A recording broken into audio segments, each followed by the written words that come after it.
911, where's your emergency? The woman been shot and was in distress. Please, Albert, please. A bullseye in the middle of her chest. We're thinking, well, he's running. Once he left the house, I had no way of stopping what he did. The security video is going to help track down this killer. We don't know what he's going to do next or who his next victim will be.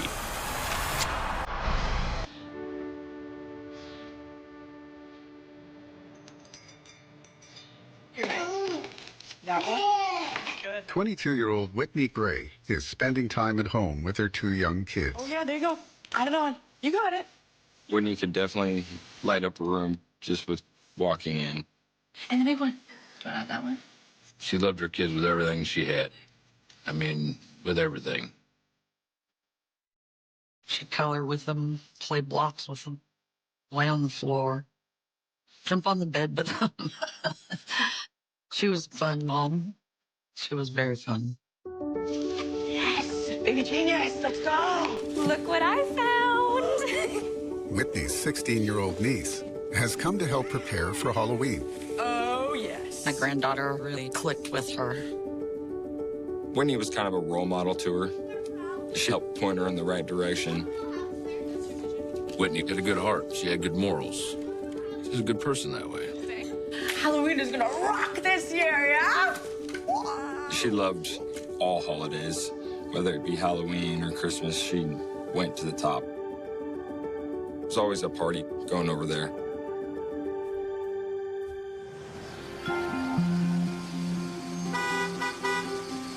Hi, Uncle Dylan. Waving.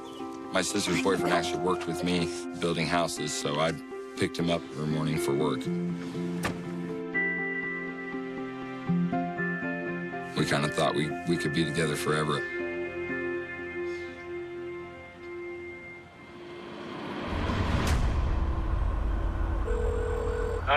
Where's your emergency? The call came out that there was shots fired between 2 motorists. Okay, I gotta put you on hold a second. Hold on 1 second for me. We'll get somebody dispatched over there.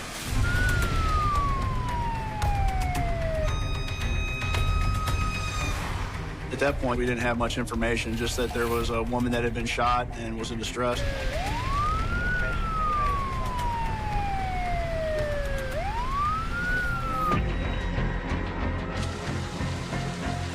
Please tell me she's gonna be okay. She's been shot. Please tell me she's gonna be okay. Please, Albert, please. There's kids in the car, please. It was kind of chaotic. I recall seeing a woman laying on the ground next to her vehicle. Fire had started life-saving measures. Are you all right? Are you all right? How many people are in There the was car? a juvenile female that was in the car, along with 2 infants in the back seat of the vehicle. We got the children out of the car and away from the incident so they didn't have to see what was occurring. Please, please, please. You get a gunshot wound like that to the chest, it's a hard thing to live through. It's okay. That was terrible. They were completely panicked. We were still trying to figure out how they were related to the victim, trying to figure out who to call, next of kin, or a family member that could come, pick up the kids. It just happened so fast. Is she gonna be okay? We really didn't know what had happened. What's your name? Whitney. Police learn that the victim is Whitney Gray, and the other occupants are her children and teenage niece. Find Johnson, start talking to witnesses. We went out and located witnesses that were still on scene and started interviewing them so that we could have information to give to detectives when they arrived. Good. We have multiple witnesses on scene here. We're getting information that there was some kind of an altercation. I only heard 1 gunshot. She was driver. He cut her off or something, and then I heard the shot. I was behind him, and then I seen him speed off, and then I just pulled over. He was in a white truck or white SUV. Witnesses describe someone in a large white vehicle opening fire on Whitney's car and driving away. We had no idea why this had all transpired. Police call in a team of detectives to take charge of the investigation. By the time I had arrived on the scene, she had already passed. Miss Gray had been shot in the middle of her chest. It was just a bullseye right in the middle. Whitney Gray's vehicle was slightly off the road in the front yard of a residence. You could see a bullet hole in the windshield of the vehicle. We knew it was likely a handgun that had been used. Further along the road, investigators recover a bullet casing. The shooting occurred around a couple of blocks south. And then her vehicle actually traveled across some railroad tracks and then came to rest in a yard of a home.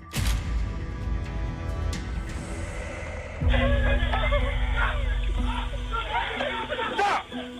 Please! It's my sister, please! Please! Get on the floor! Get on the floor! Please! Punch him on your head! Please! My niece called me and she was screaming, "She's been shot, she's been shot."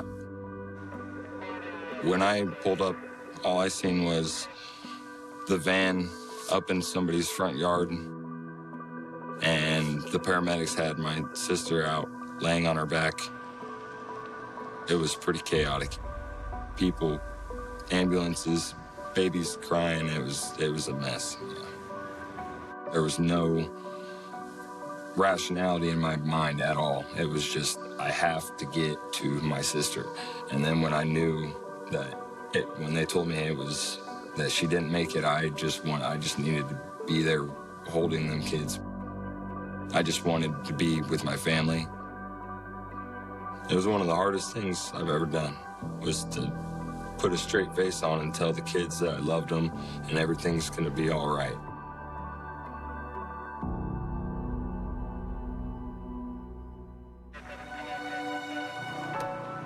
I called my dad. I could hear him break in pieces. Everything kind of went numb at that point. It was just a sickening feeling. Like, what in the world? What are those boys gonna do? She was the life of everything. She was that glue that held the whole family together.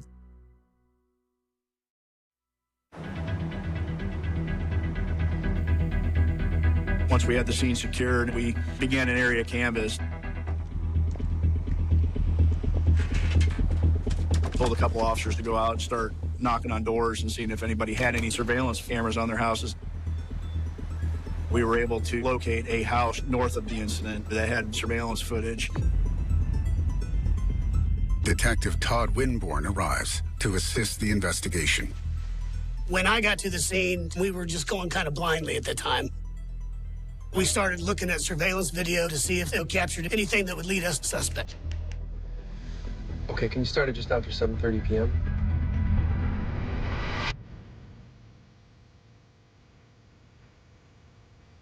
Detectives look out for Whitney's silver van. House, we got lucky that they had a very good security system. Fast forward. The house has 3 cameras covering different parts of the road, a few hundred yards from the crash site.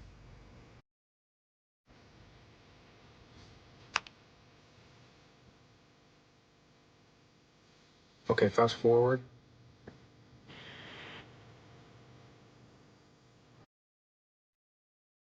This was a whodunit, and when you finally see a good lead on a suspect, it changes the whole investigation. Wait, what's this?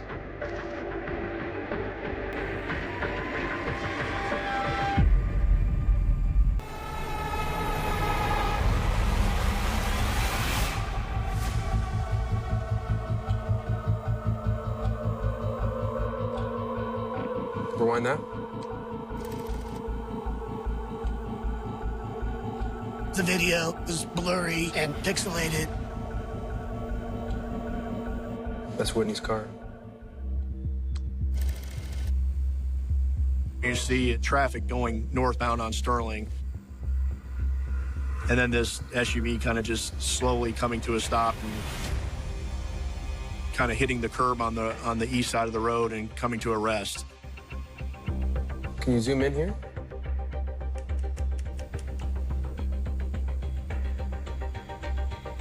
The video showed her coming to a stop after the shooting had occurred.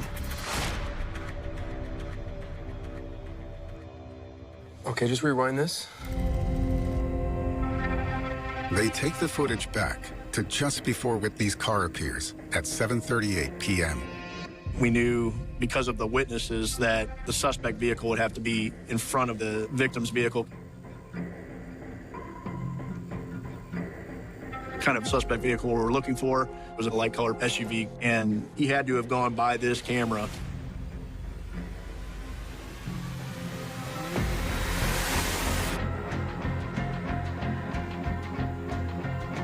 Rewind that. There was a large white vehicle running through that same area at the time that the vehicle was coming to a stop. You punch in on the car here. Pause it. The make model was a little shaky, but we knew it was a pretty good sized SUV. They check the other cameras for a clear image of the suspect vehicle.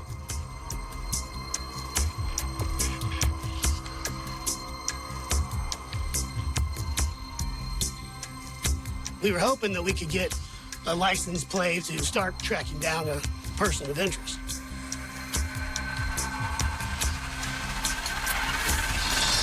Can't make it out. It was moving too quickly. We paused the video, and there was no real evidence that we could gain from that. But it gave us a timestamp on what time we need to look for and told us which direction she was going on Sterling from Winter Road.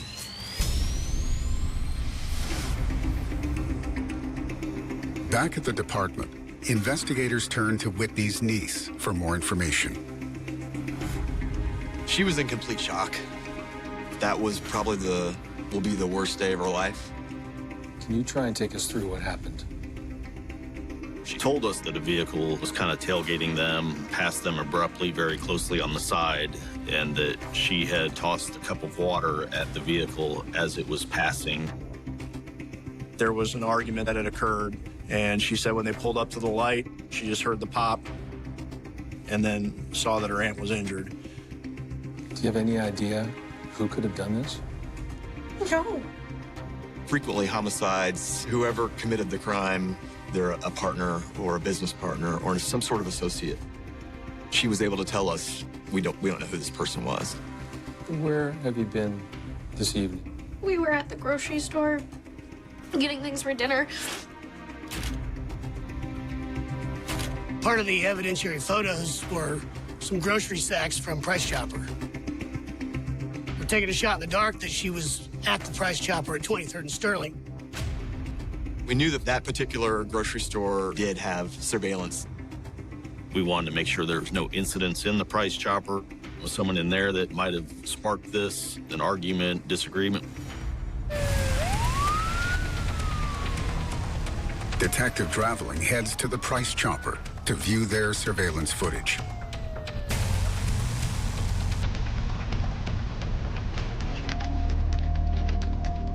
Show me everything you got around 7 o'clock.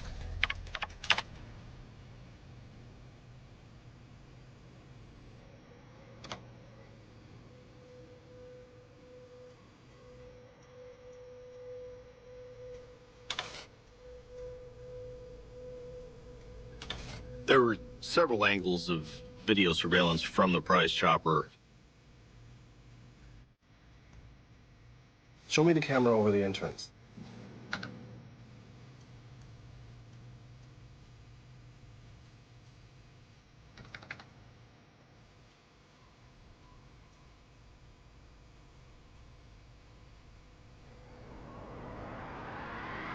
Stop.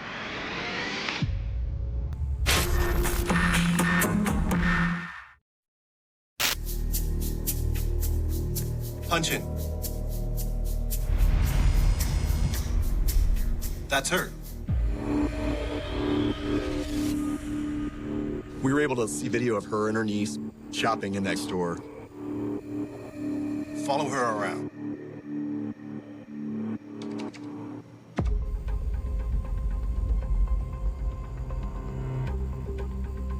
We were able to watch her all throughout the store, looking for immediate suspects. If we would have seen Whitney in the grocery store with a guy or arguing with somebody, we're gonna try to find this guy.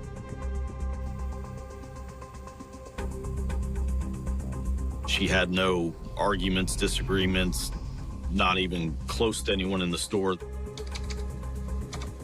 that would have prompted this homicide to occur. Okay, let's go to exterior camera.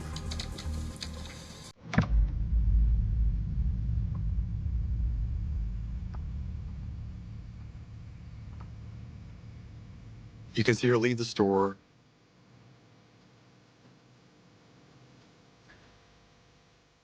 Loaded the groceries up.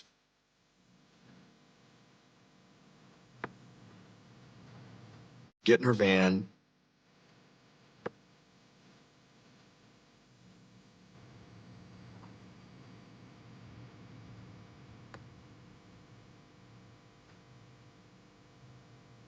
Punch in on a car.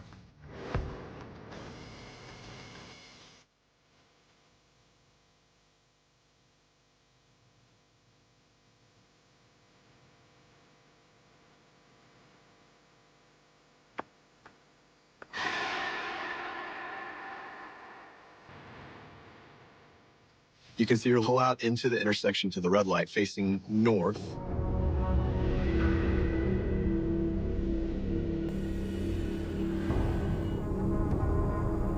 Look at that. Can you rewind?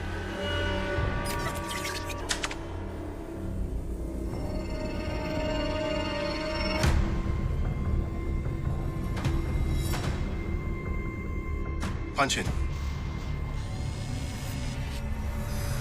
She pulled sort of in front of a vehicle that was coming at a high rate of speed.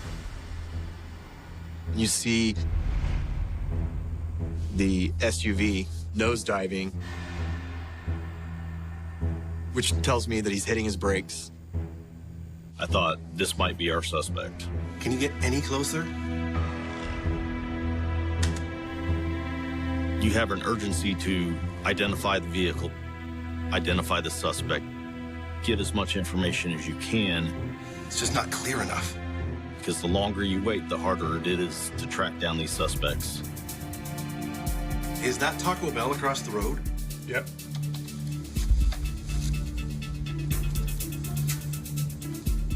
Drevlin, get yourself to Taco Bell and check the cameras.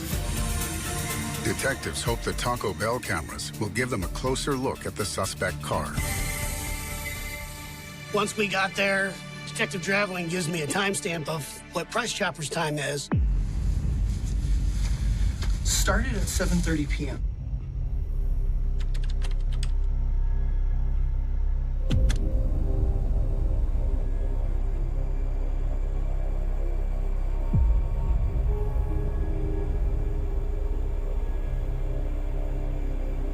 Can you rewind?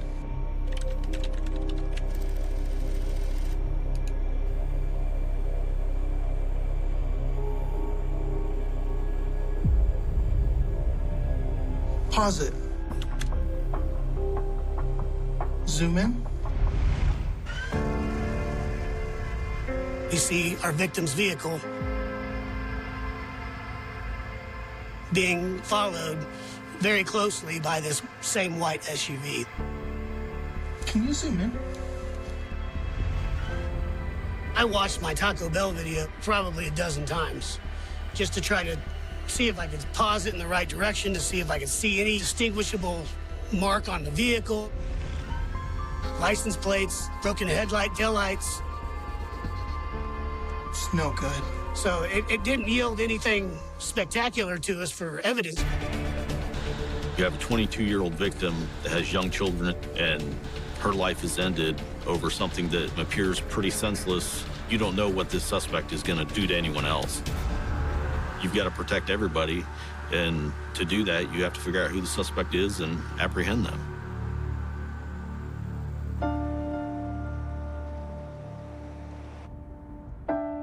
Whitney's family wait for news on the investigation.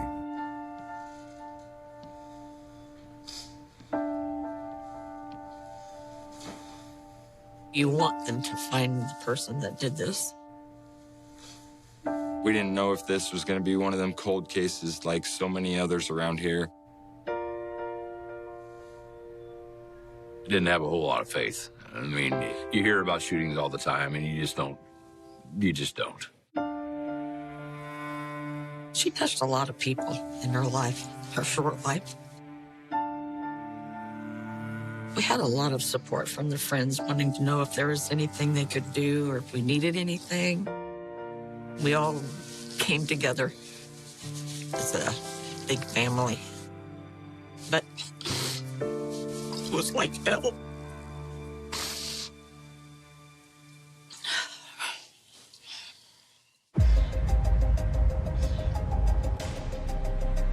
Early the next morning, we had a briefing. The grill matches up completely with the Tahoe. All hands on deck were looking at this surveillance video, and everybody had an opinion about what this large SUV was. As we're looking up different makes and models on our phones and computers, Toyota Sequoia. Detective traveling is like, this is a Toyota Sequoia. The common model of car means their suspect will be even harder to track down. Our plan was to continue the search for more video.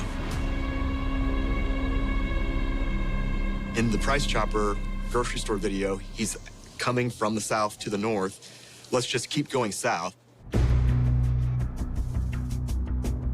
We checked several places along the way. There are several grocery stores and a lot of residences and apartment buildings. All of which didn't show anything, or the video wasn't good enough to show anything, or the video wasn't recording. After coming up short on finding any more information, we decided to maybe broaden it a little more. Now you're getting to be 3 or 4 miles south. We went on Sterling from where the incident happened to a Quick Trip. They're a gas station, but they have everything. You know, it's groceries and fast food and you name it. It's super popular. Quick Trip also have cutting-edge surveillance video.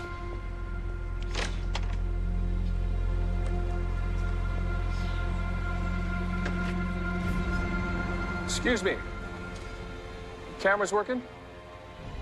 We arrived at the Quick Trip, which was going to be the last day it was going to be open. They were demolishing the Quick Trip the very next day to build a new one. So was a long shot. Quick Trip manager signs into the computer and lets us operate and look at whatever video we want. Okay, let's start from 7:30. This is 3 or 4 miles south of the Price Chopper. Thousands of cars are in and through that intersection in that Quick Trip every day. So it was definitely a leap of faith. They queue it up to 10 minutes before the shooting.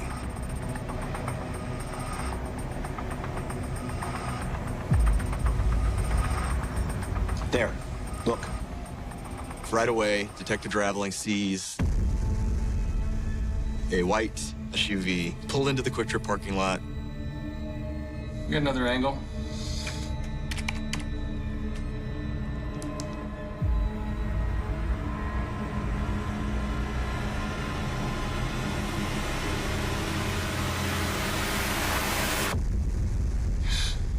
I can't believe you'd park right there.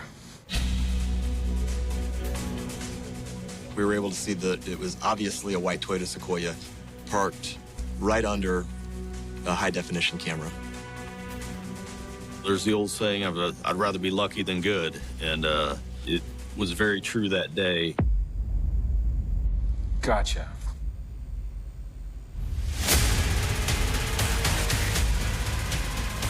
Get out of the car, come on.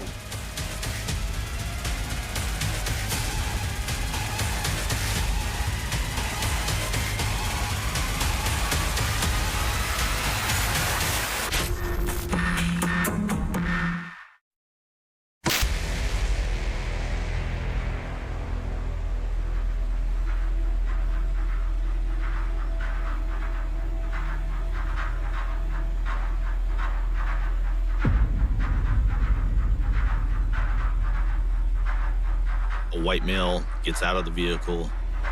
He was wearing like a driving cap and a t-shirt and jeans. Pause it. Punch in.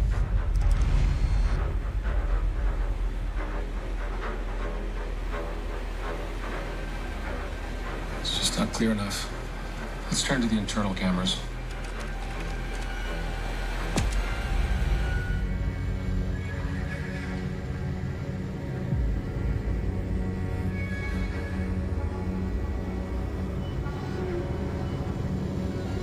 Pause it right there. Punch in. We're getting clear shots of this subject walking to the back, kind of cooler section of the store. Since the store is being torn down tomorrow, they've kind of been liquidating merchandise. A lot of the shelves that would normally contain groceries and things are empty.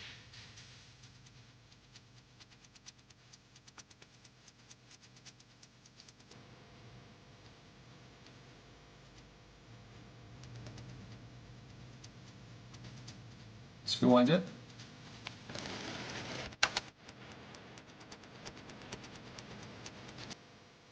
After he looks into the glass, you can kind of see the demeanor change a little bit. He doesn't select anything. Leaves empty-handed and walks out of the store. Get another angle.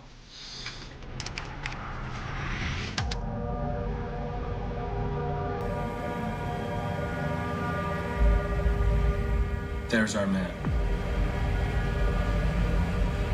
Freeze it. Gotcha. We now have high-definition images of his face, what he looks like, his haircut, his clothes, his build. We're looking for a white male.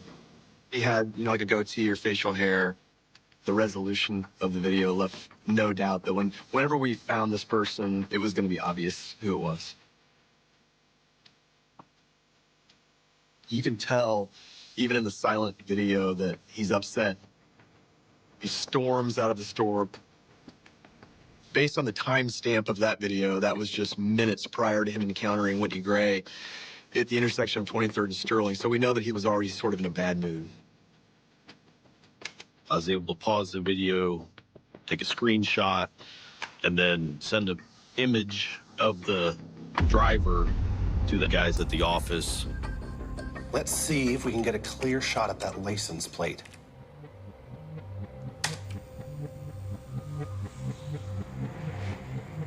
Push in. We got him. I could read the license plate from the video surveillance. A few moments later,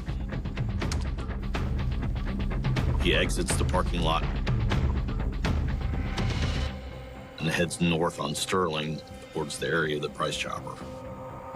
We went from it could be virtually anyone in the world to it's this person in a matter of seconds.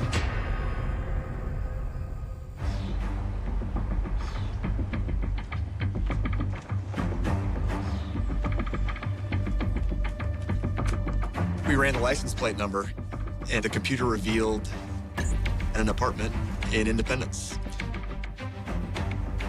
It matched up to a person named James Taylor.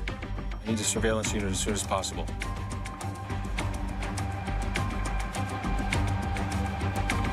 So we made a plan to dispatch some undercover police officers to conduct surveillance on this particular apartment.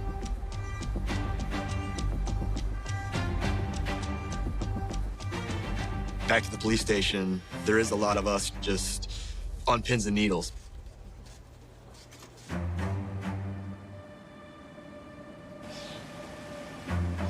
You got eyes on him yet?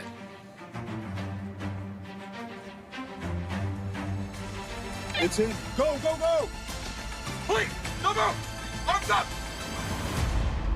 When the undercover detectives talked to James Taylor, he said something along the lines of, "Oh, you're probably looking for my son, Chris." James Taylor, he agrees to come to the station voluntarily to speak with Detective Brashears and myself. You know, it's so hard for me to think that I have a son that's wanted for something like this. He had seen the 5 o'clock morning news and seen the clip that we had released to the media.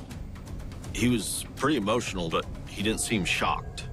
He's an adult. He's been an adult for a long time, Mr. Taylor. I know. And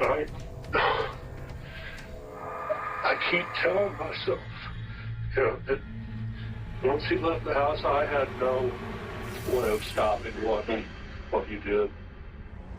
James Taylor described his son Christopher as being anti-government, kind of referred to him as being a prepper, a survivalist, and wanted to kind of be off the grid. Not a real social person, as he put it.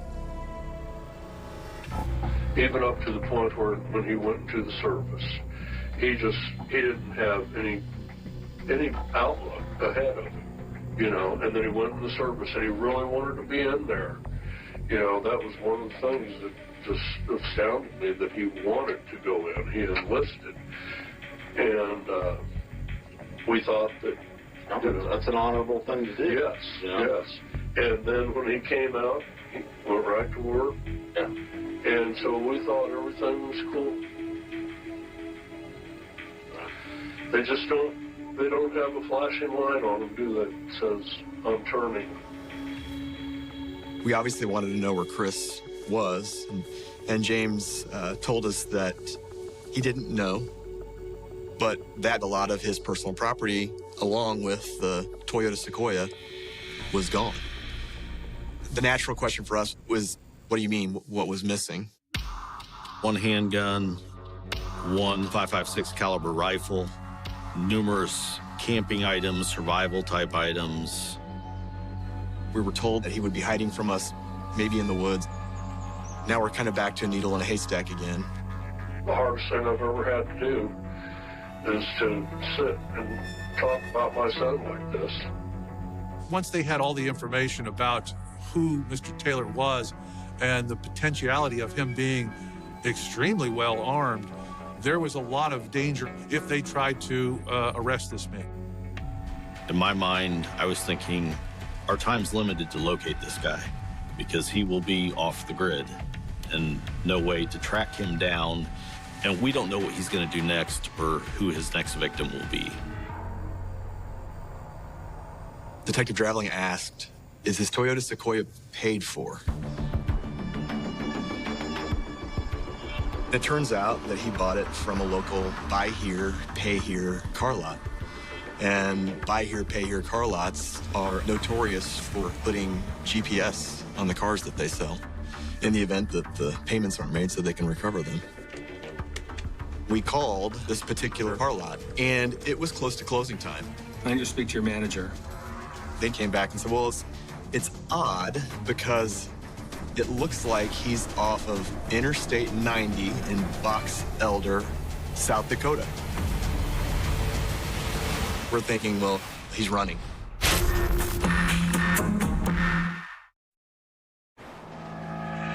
Christopher Taylor made it all the way to Rapid City, South Dakota. He's only a few hours now from the Rocky Mountains. The exact location was likely a La Quinta hotel, and so we called the Rapid City Police Department. They sprung into action immediately.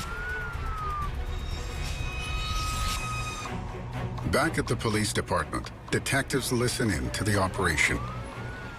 The South Dakota law enforcement sent a SWAT team and officers and detectives to the La Quinta. Sure enough, there's that white Toyota Sequoia parked out front. Christopher Taylor had registered to a room under his own name. They'd placed a sniper in a position to watch Mr. Taylor's window of his room. The Rapid City SWAT team officers went room to room and quietly asked the other guests to leave. We were worried. We had taken a lot of guns, a lot of ammunition. We feared he was going up there to make a shootout and make a last stand. So they came up with a brilliant game plan to get Christopher Taylor out of the room and try to keep everybody as safe as possible. The plan is to stage a car crash by ramming Taylor's vehicle. We can't believe what they're doing.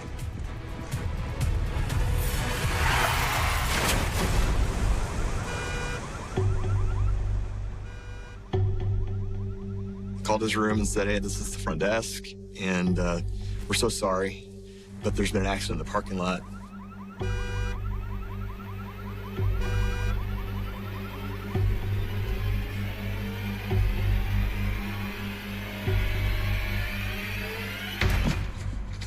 Please, don't move. Arms up. Turn around. Turn around.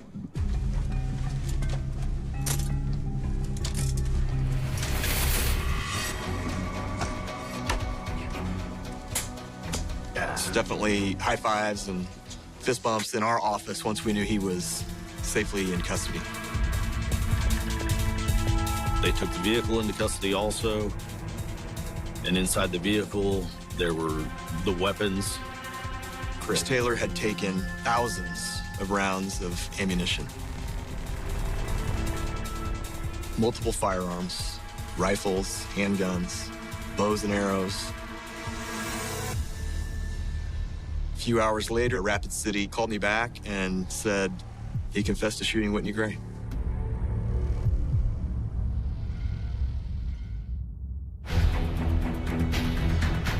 At court, surveillance footage helps prosecutors lay out the events leading to Whitney Gray's death.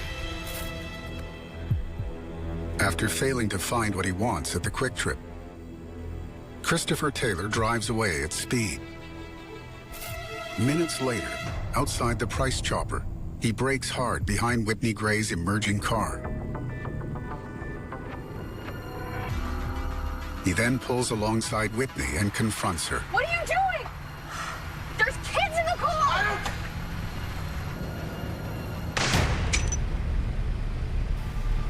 He just blew his fuse after the cup of water was thrown at his vehicle and he fired a shot.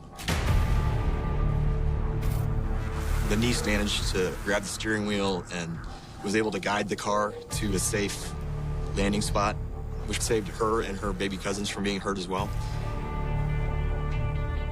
Without the video surveillance in this case, I don't know that it would have been solved. Christopher Taylor might not be in custody to this day. He could be in the wilderness up north in the mountains. Who knows? In court, the defense convinces a jury that the shooting was involuntary.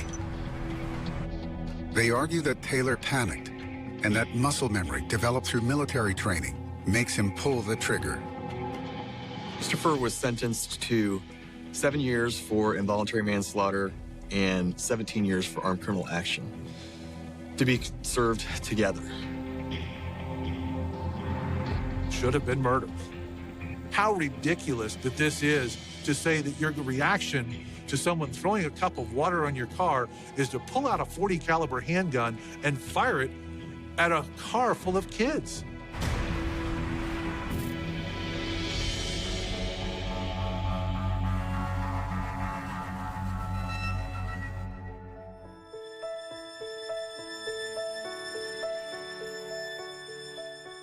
It just wasn't fair. We just couldn't understand how they could even come up with that.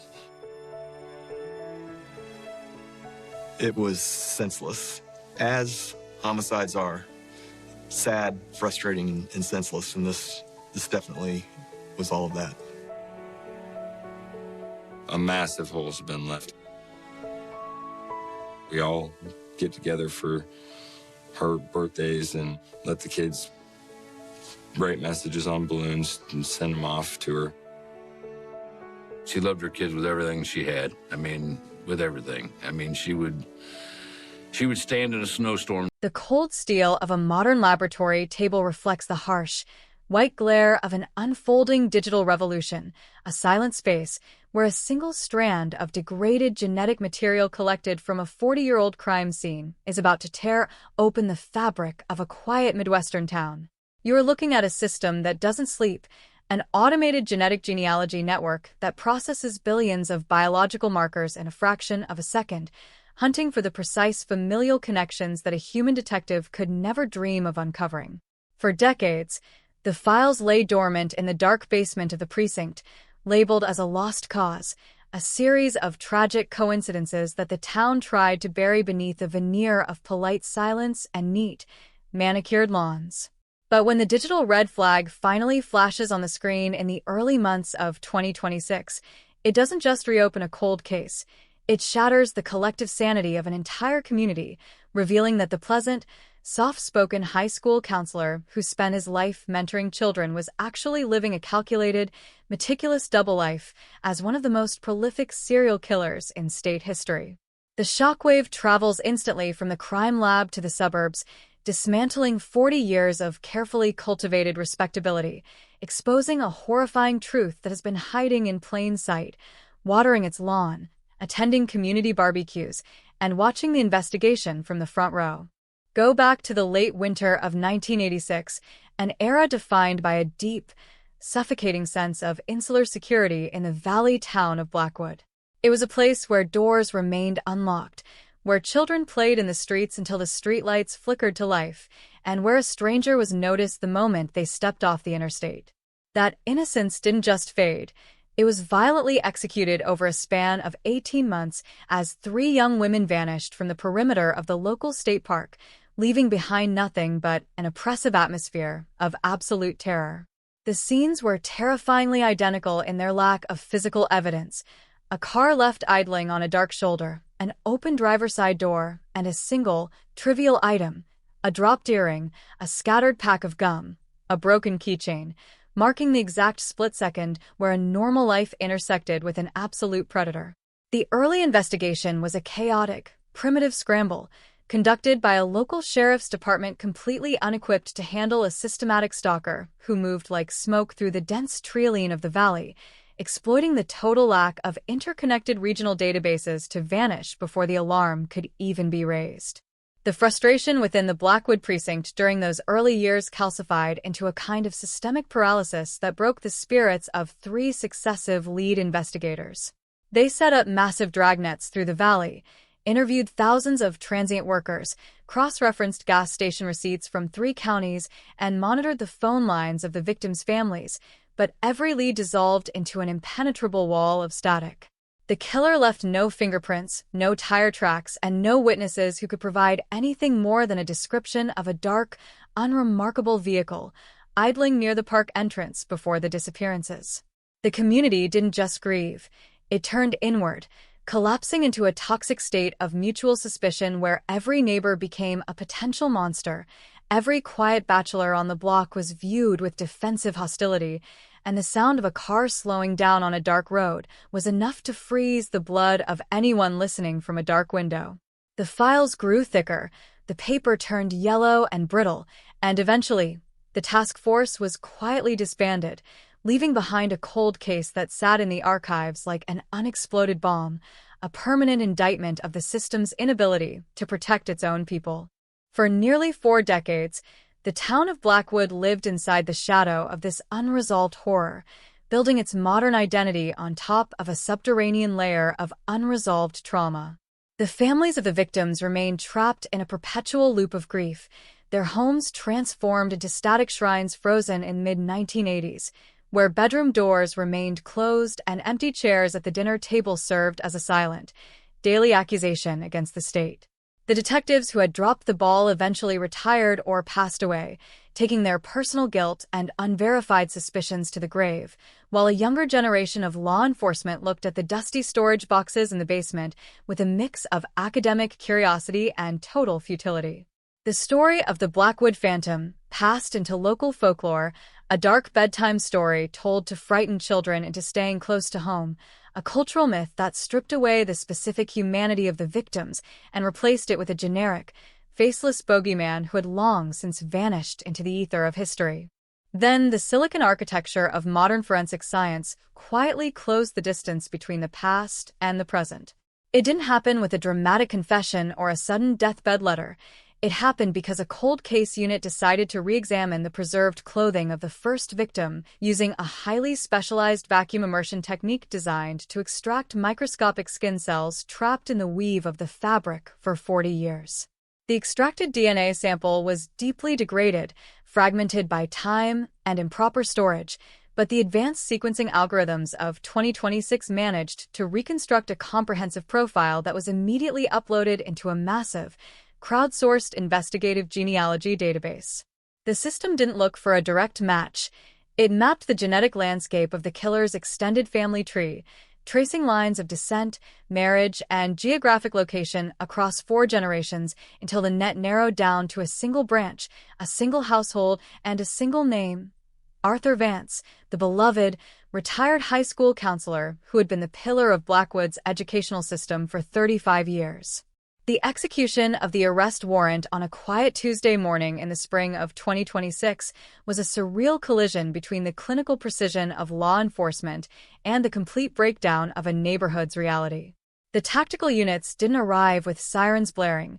They blocked off the ends of the cul-de-sac with unmarked SUVs, moving up the driveway of the neat brick ranch house, while the target was in his backyard clearing branches from his pristine pool.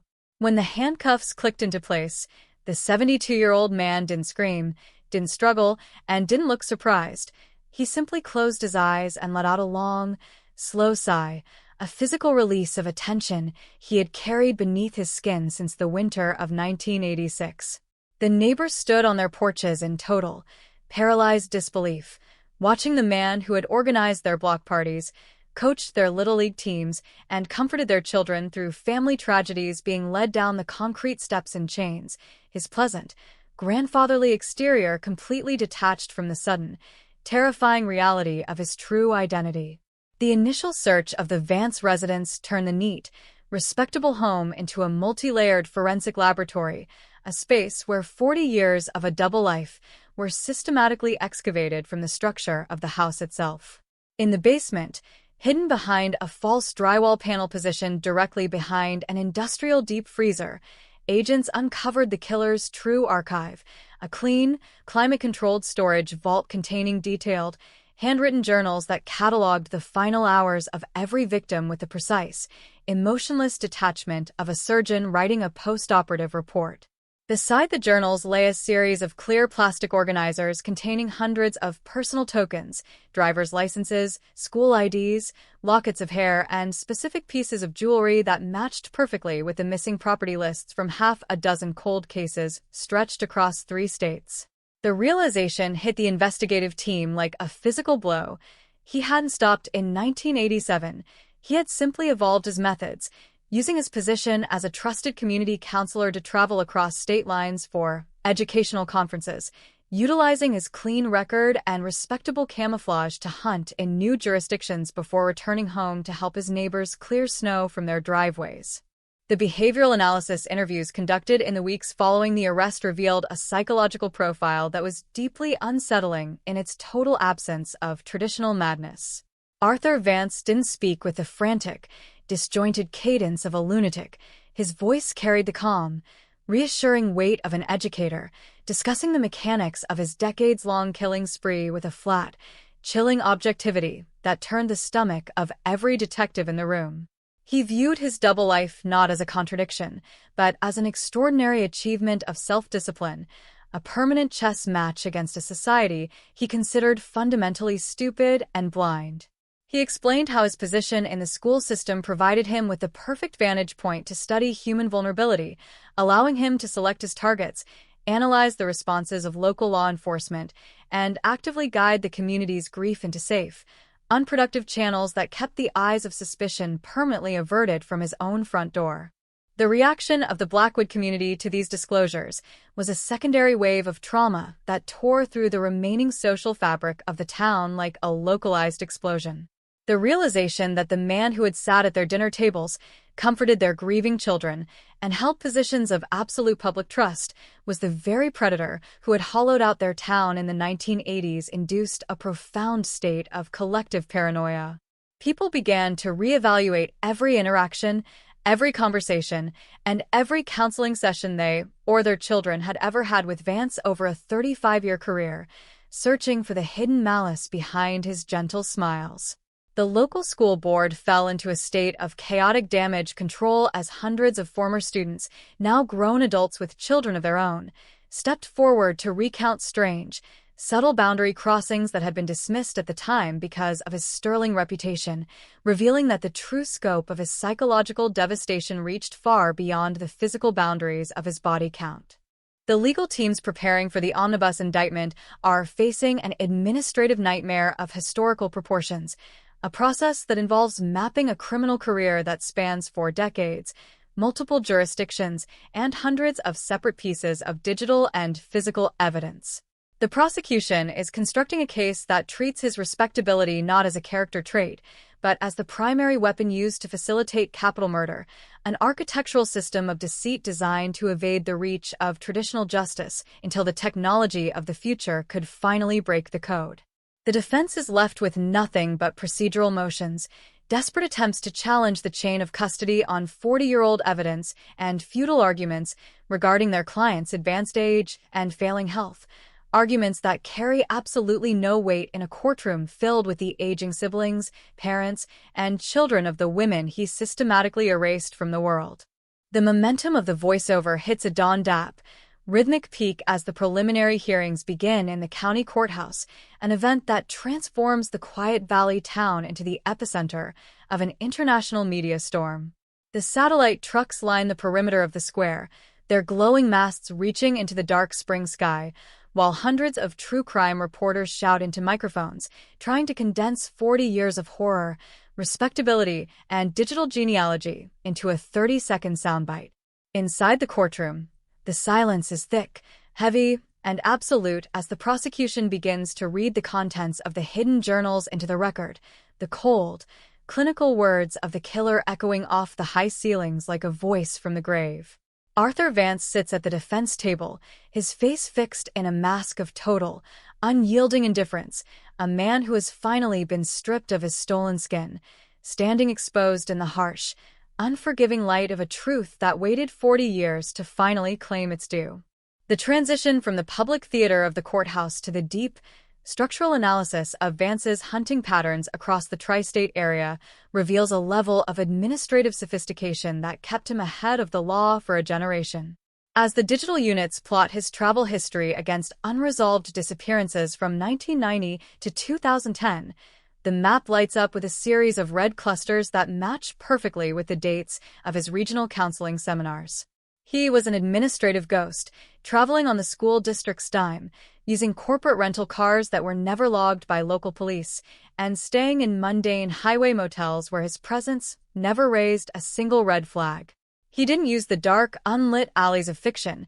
He targeted transport hubs, commuter parking lots, and quiet rest stops along the interstate corridor, operating in the transient spaces where people vanish before their absence is even noted by their families. This was his true genius, the ability to exploit the gaps between local sheriff's departments who didn't share data, creating a multi-state network of death that remained entirely invisible until the central database finally linked the biological markers from that first Blackwood scene to his family tree. The internal state of the high school where Vance spent his career is currently characterized by a profound, paralyzing sense of institutional guilt. The current administration is forced to open the deep archives of his personnel files, revealing decades of student evaluations that praised him as the only adult who truly listens, a dark, sickening irony that the school community is struggling to process. The faculty room, once a place of casual gossip and educational planning, has become a silent space of defensive isolation, where teachers look at one another with a lingering, unvoiced question: how did we sit next to him for 30 years and never smell the blood? They are realizing that his professionalism was his absolute defense, a shield of lesson plans, committee meetings, and student progress reports that made it completely impossible for anyone to see the cold-blooded sociopath operating beneath the tweed jackets and the warm, patient demeanor. The digital archaeology extends into the killer's financial records, revealing a parallel economic existence designed to keep his hunting expenses entirely separate from his domestic life. He maintained a secret bank account under a modified spelling of his mother's maiden name, funding it through small, cash-only transactions from private counseling consultations that were never reported to the state tax boards. This account was used exclusively to pay for his interstate travel, his motel rooms, and the cash purchases of the unremarkable vehicles he used during his hunting expeditions, vehicles that were bought from private sellers and sold for scrap within 72 hours of a crime. This level of financial discipline is what allowed him to maintain the absolute division between the counselor and the phantom, ensuring that his wife, his children, and his accountant never saw a single anomaly in the household budget, a clean, unblemished paper trail that served as his ultimate alibi whenever the early investigators looked for financial anomalies in the local area. The voiceover takes on a more Dawn-dap, intense cadence as we look at the reaction of the killer's surviving family, his adult children who grew up in the ranch house, believing their father was a moral anchor, a man who dedicated his life to helping troubled youths navigate the dark corners of their adolescence.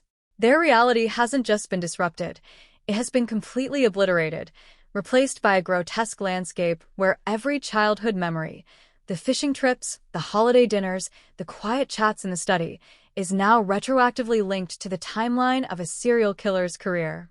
They're looking at old family photographs, seeing their father smiling with his arms around them, realizing that those hands had been covered in the blood of a missing girl just 24 hours before the shutter clicked. This psychological violation is a silent, uncompensable form of collateral damage, a permanent curse laid upon a lineage that must now carry the name Vance through a world that will never forget the horror it represents. Back in the laboratory where this modern exhumation began, the technicians are continuing to process the remaining evidence items found in the hidden basement vault, utilizing new mass spectrometry systems to pull chemical signatures from the hoarded tokens. Every earring, every watch, and every locket is being analyzed for trace elements of soil, pollen, and industrial dust, creating a geological itinerary of his 40-year campaign that is helping multi-agency task forces identify victims who were buried in shallow, unmarked graves across the Midwest.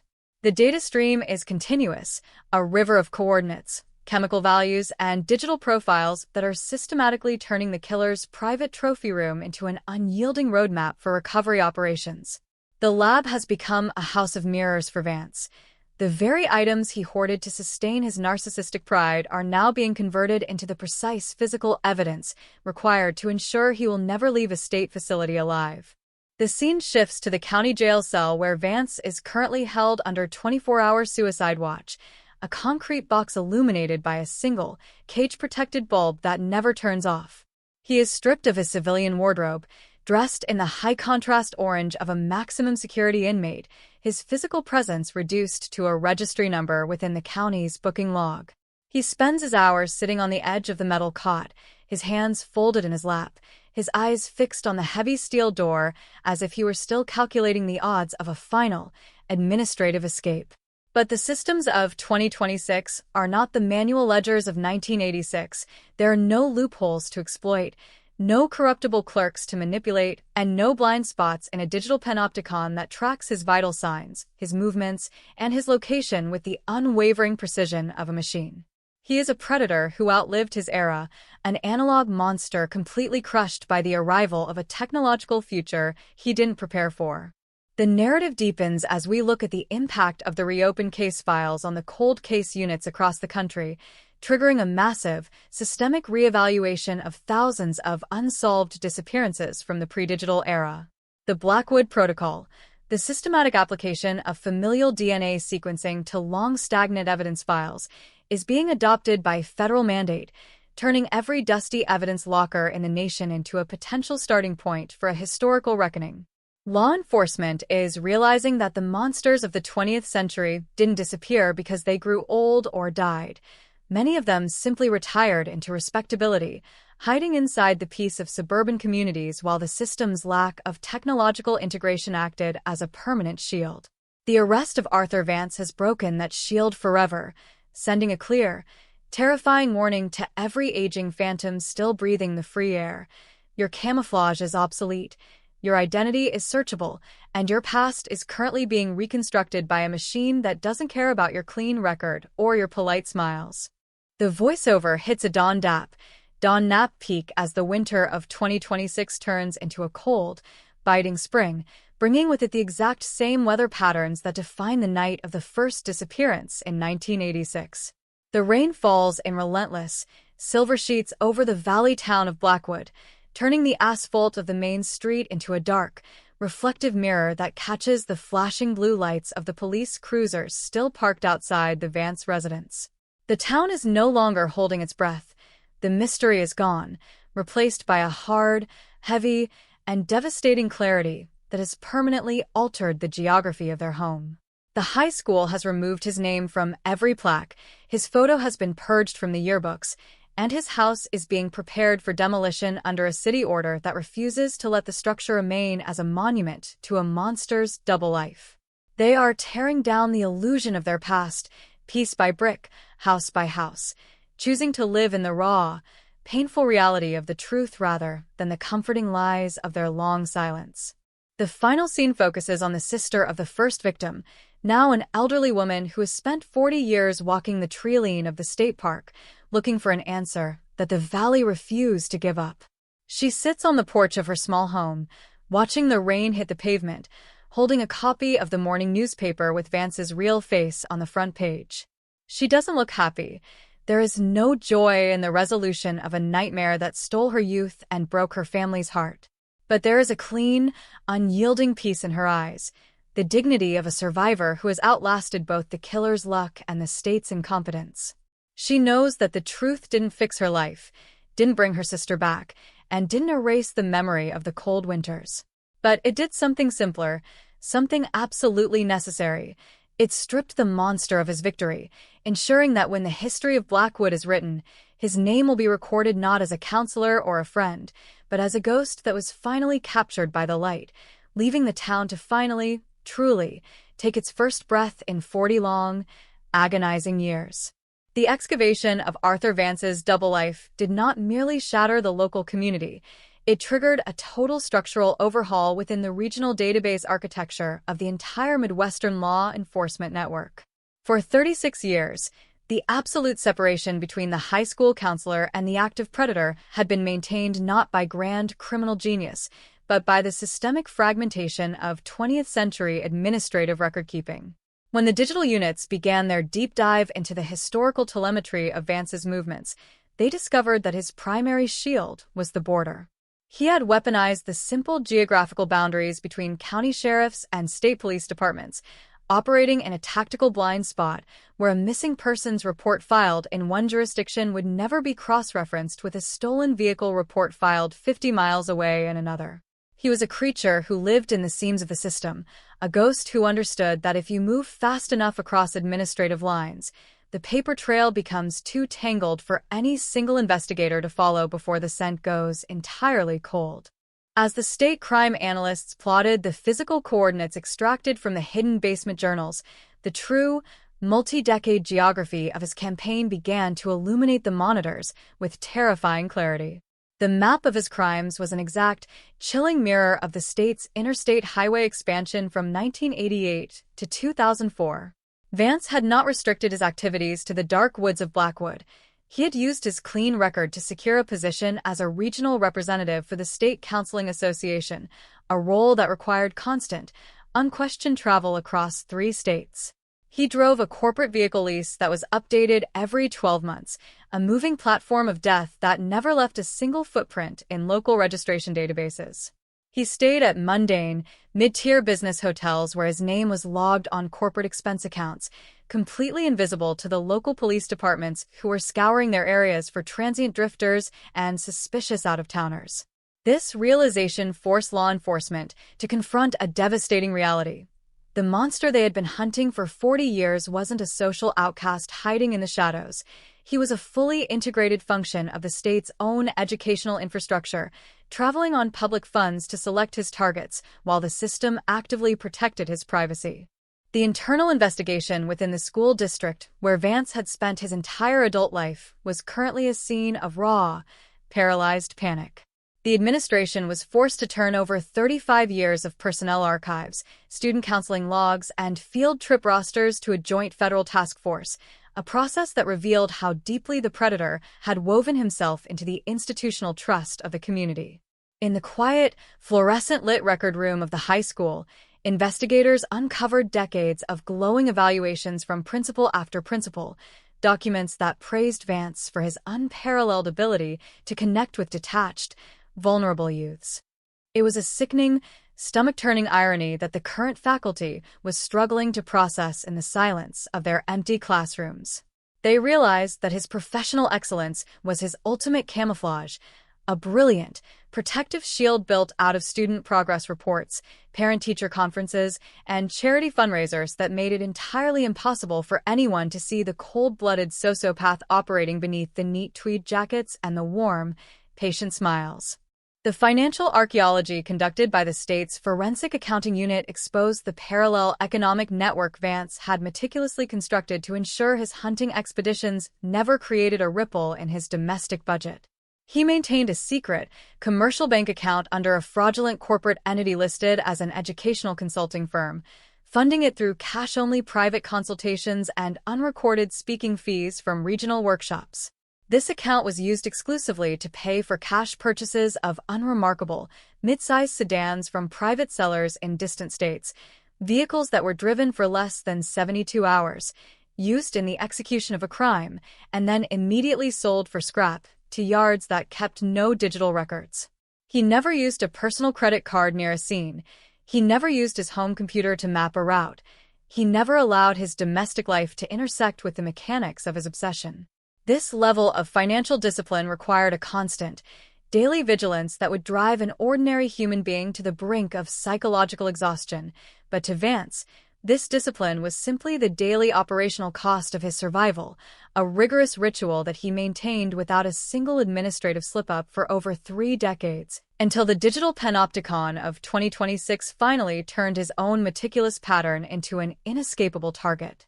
The voiceover takes on a more dap, intense cadence as we look at the psychological devastation within the killer's surviving family, his adult children who had grown up in the brick ranch house on the cul-de-sac, believing their father was the definition of moral clarity and civic virtue.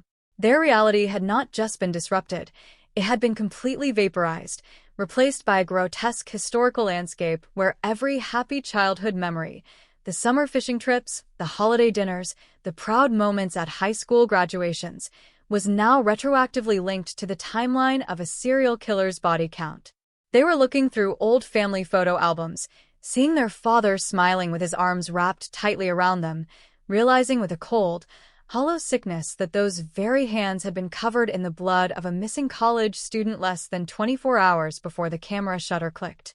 This psychological violation was a permanent, uncompensable form of collateral damage, a lifelong curse laid upon an innocent lineage that must now carry the name Vance through a society that will never, ever forget the horror it represents.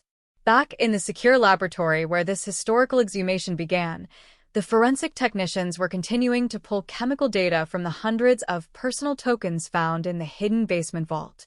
Every earring, every watch, and every silver charm bracelet hoarded by the killer was being analyzed using advanced mass spectrometry systems to isolate microtraces of soil, pollen, and industrial dust trapped in the delicate metal hinges for decades.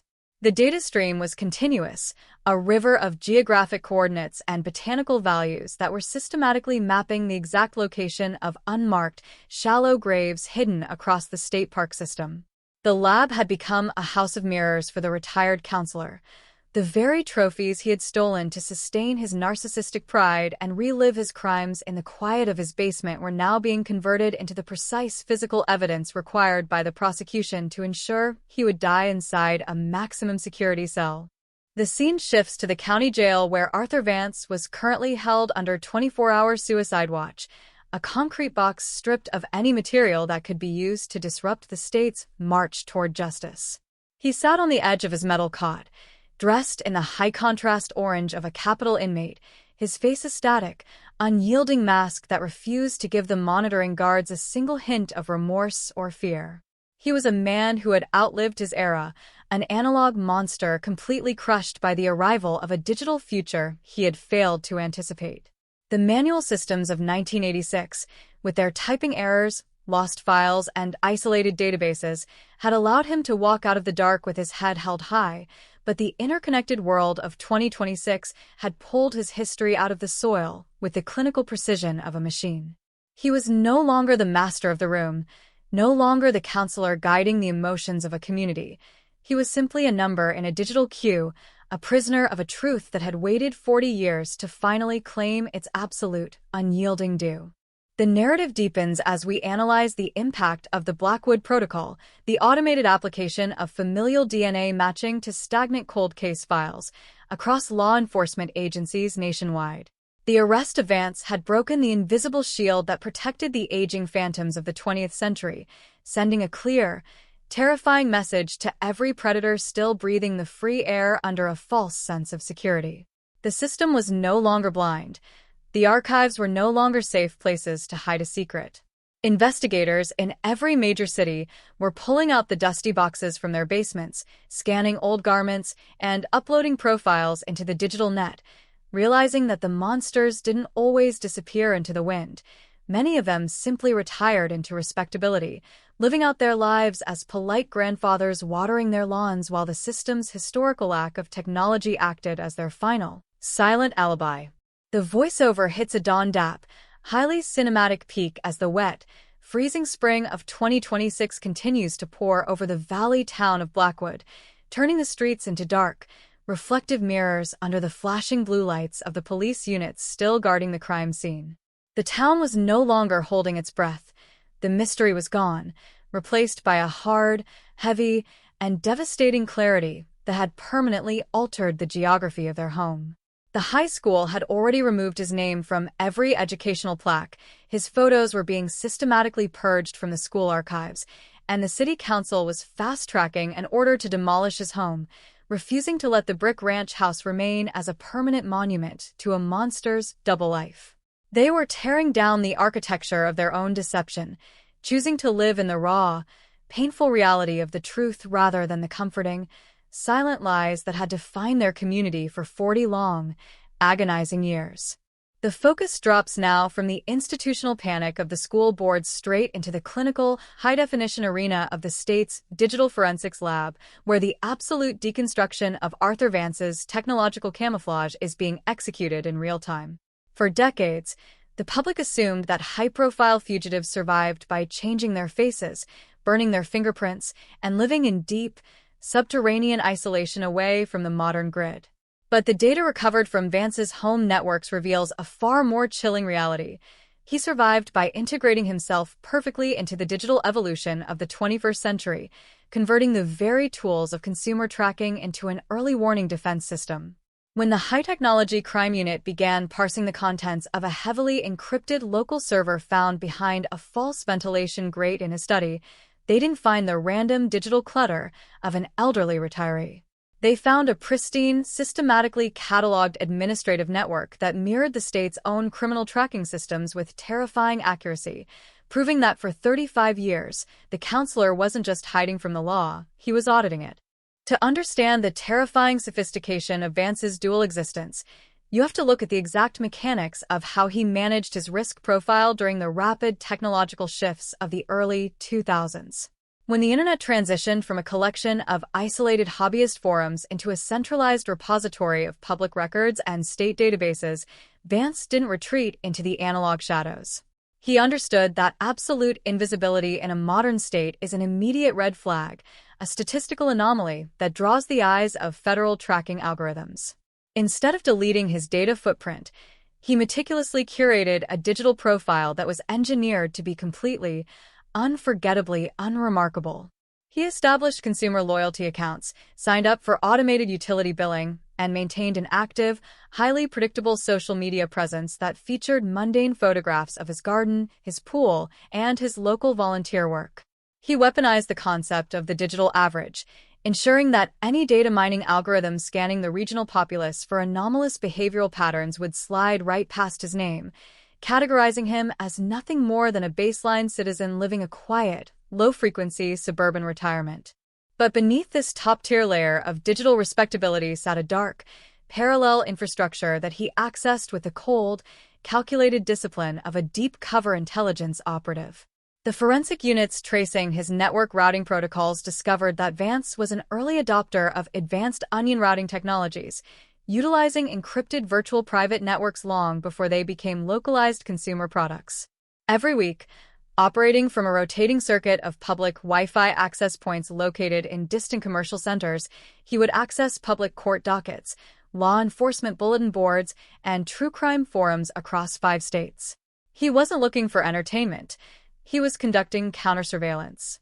He monitored the status of every cold case within a 500-mile radius of Blackwood, tracking the promotions of new detectives, the implementation of new forensic laboratories, and the legislative changes regarding DNA database retention.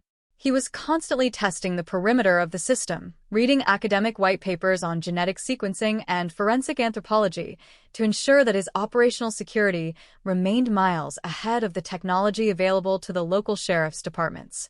The narrative darkens exponentially when the analytical software processes the time-stamped log files of his automated alerts, exposing a level of narcissistic coldness that turns the stomachs of the investigative task force. Every time a local newspaper or an amateur sleuth posted an update regarding the 1986 disappearances, Vance's automated web scrapers would capture the data, filter it for keywords related to physical evidence or familial DNA, and archive it into a secure, locally hosted database labeled Professional Development. He was a digital voyeur to the ongoing trauma of the Blackwood community, sitting in his comfortable leather recliner, sipping coffee and watching the families of his victims plead with the public for answers on the late-night news. He used their grief as an operational metric. As long as the public narrative remained focused on the mythical Blackwood Phantom or a generic, traveling drifter, he knew his camouflage was intact. The realization that their decades of agonizing uncertainty were being actively monitored, analyzed, and used as a security metric by the very man who counseling their children is a realization that has left the surviving townspeople paralyzed with a mixture of horror and pure, unadulterated fury. The voiceover takes on a more dap, rhythmic intensity as we look at the physical mechanics of his multi-jurisdictional travelogues from 1992 to 2012, a timeline that is currently being cross-referenced with every unresolved abduction along the Midwestern Interstate Corridor. The state police analysts have constructed a massive, 3-dimensional temporal matrix on the squad room wall, mapping Vance's confirmed educational consulting trips against a secondary layer of unclassified cold cases. The correlation is not a statistical anomaly. It is an ironclad blueprint of an active, highly disciplined multi-state serial predator. Whenever the state school boards hosted a regional conference on adolescent psychology in Ohio, Indiana, or Illinois, Vance would volunteer to lead the delegation, his travel expenses authorized by public school funds, his itinerary logged with the absolute precision of a senior administrator.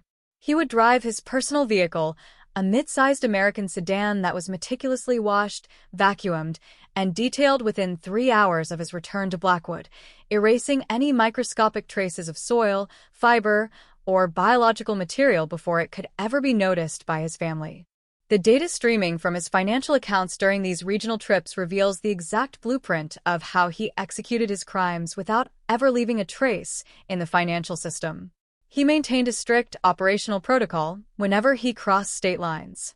He would deactivate his personal cellular phone 70 miles outside of Blackwood, pulling the battery from the chassis to prevent the device from logging location pings with regional cellular towers.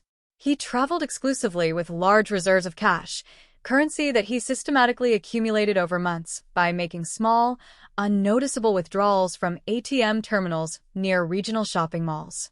He paid for his fuel, his meals, and his highway tolls in cash, refusing to interact with any automated transaction machines that used primitive video surveillance logic.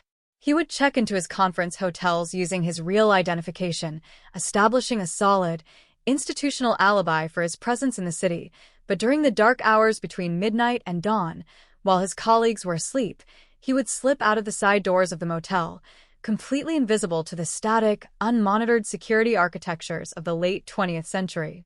The Behavioral Analysis Unit reviewing the transcripts of his initial search warrants discovered that Vance's domestic environment was constructed around the concept of structural denial.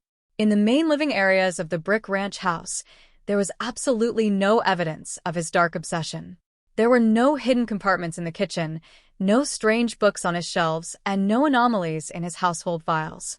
He had trained his mind to compartmentalize his reality so perfectly that he could transition from the brutal mechanics of an abduction to the domestic routines of a family man without a single visible shift in his emotional state. His wife, who passed away in 2022 after a long bout with a degenerative illness, had spent 40 years living with a man who was a model provider, a patient caretaker, and a pillar of the local church. The investigators realized that this was his greatest achievement, not just fooling the police, but creating a domestic reality so pristine, so normal, and so profoundly boring that it acted as an absolute buffer against any external suspicion. If a detective had ever knocked on his door in 1995 to ask a routine question about the Park disappearances, the sheer respectability of his home would have cleared him before he even opened his mouth. But the digital archaeology conducted on his hidden server has completely exploded this illusion of innocence, revealing that the killer kept a meticulous, double-layered set of books inside the secure partition of his hard drives. The files were protected by an advanced, multi-character cryptographic key that took federal decryption clusters 3 weeks to shatter. When the data directories finally expanded on the laboratory monitors, the agents were confronted by a digital trophy room that was far more comprehensive than the physical box found behind the drywall. Vance had utilized a flatbed scanner to digitize every piece of personal documentation he had stolen from his victims. High-resolution images of driver's licenses, student identification cards, handwritten letters, and family photographs were neatly organized into subfolders labeled with the initials of the victims and the specific dates of their disappearances. He had converted his crimes into a digital library, a portable vault of horror that he could access with a few keystrokes, allowing him to relive the power and control of his crimes while maintaining the flawless, unblemished physical exterior of his quiet suburban life. The momentum of the voiceover hits a dawn-dap, rhythmic peak as the state prosecution team files the formal notice of intent to introduce this digital archive into the evidentiary record of the upcoming trial. The defense lawyers are scrambling to suppress the data, launching a series of desperate, procedural motions centered around the legality of the federal search warrants and the integrity of the data extraction techniques.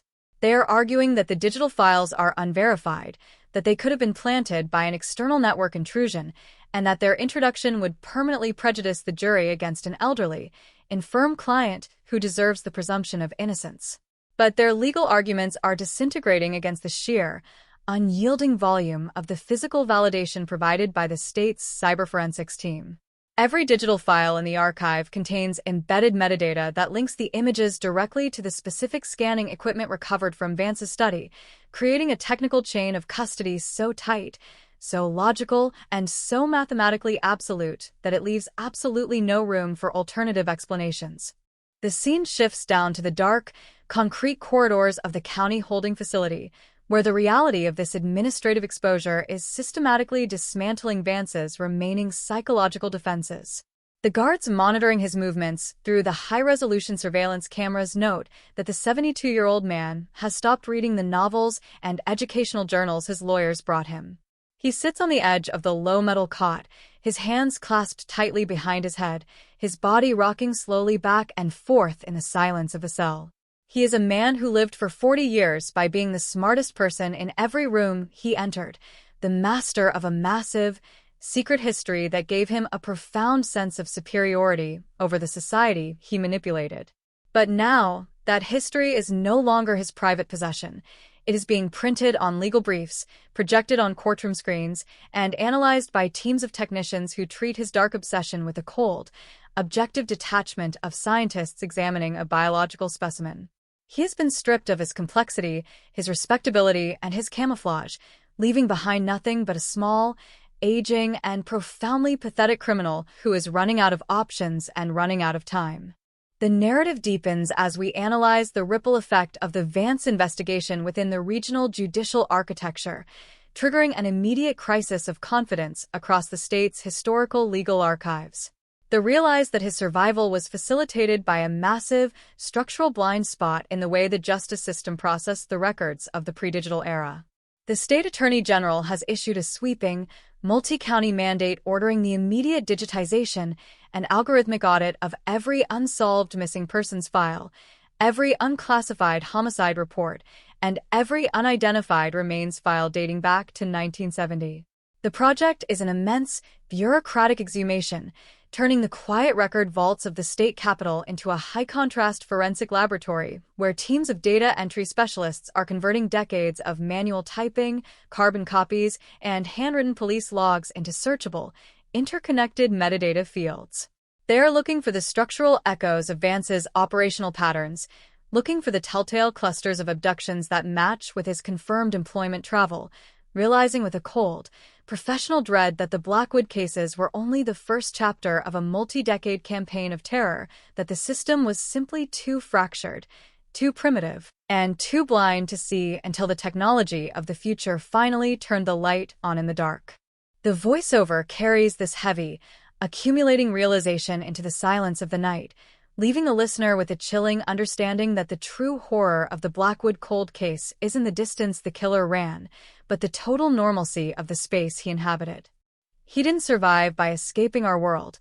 He survived by mastering it, by using our institutional trust, our administrative loopholes, and our desire for social respectability as a shield to keep his secret safe from the reach of traditional justice.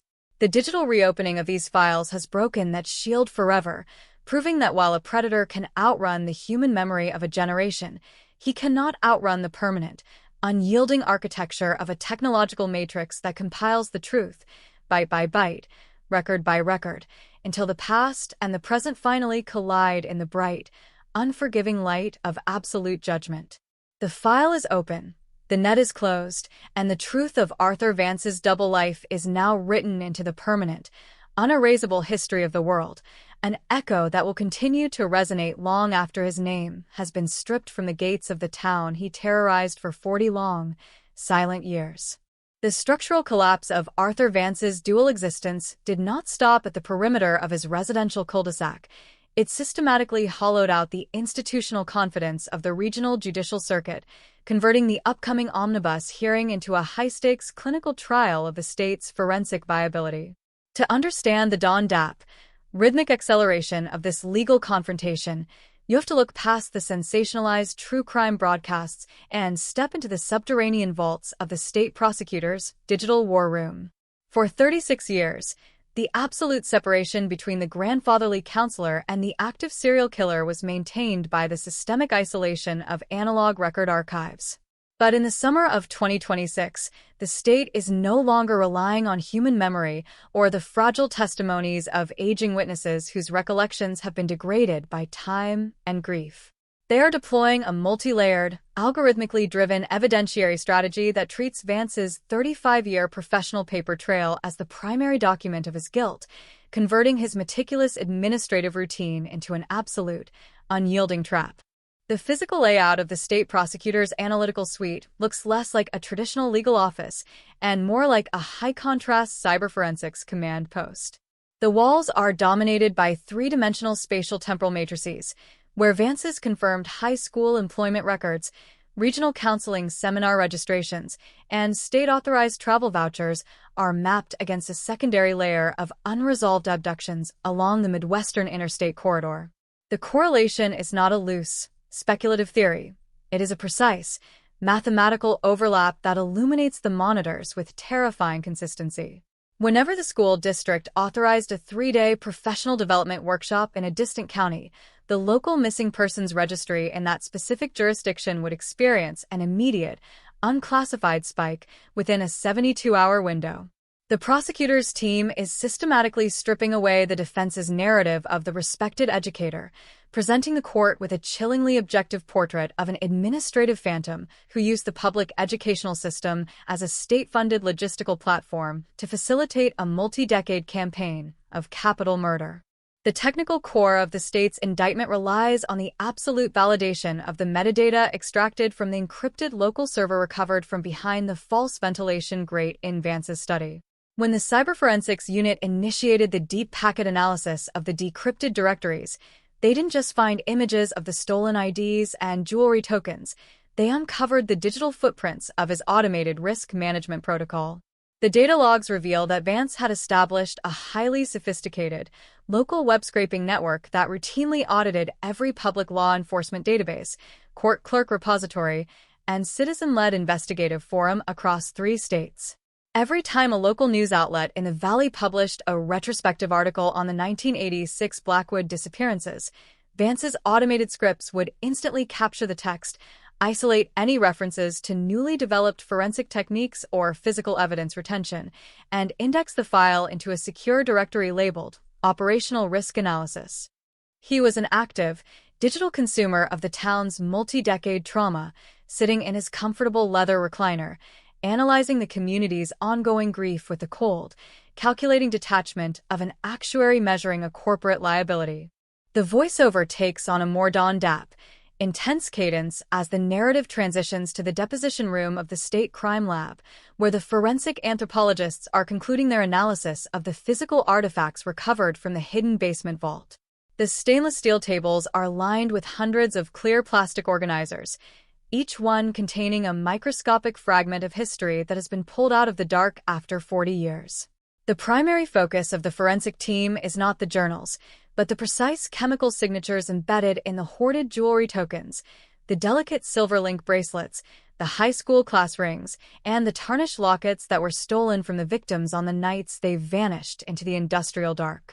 Utilizing advanced mass spectrometry systems, the technicians have isolated microtraces of soil, pollen, and localized industrial chemical pollutants trapped within the delicate hinges and clasps of the jewelry for decades.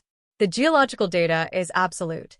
The unique chemical composition of the soil extracted from a silver watch recovered from Vance's vault matches perfectly with the rare mineral profile of the deep marshland area near the Blackwood River Basin, providing an ironclad, physical link that dissolves the 40-year gap between the killer's respectability and the brutal reality of his crimes. The internal state of the defense team during this pretrial phase is characterized by a frantic, defensive mobilization that is completely disintegrating against the sheer volume of the prosecution's digital evidence.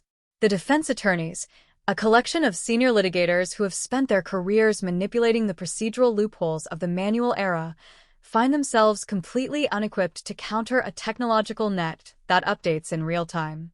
They have launched a series of desperate omnibus motions designed to suppress the contents of the local server, arguing that the federal search warrants were overly broad, that the digital data extraction protocols violated their clients' constitutional protections against unlawful search and seizure, and that the metadata could have been compromised by an external network intrusion prior to the arrival of the tactical units.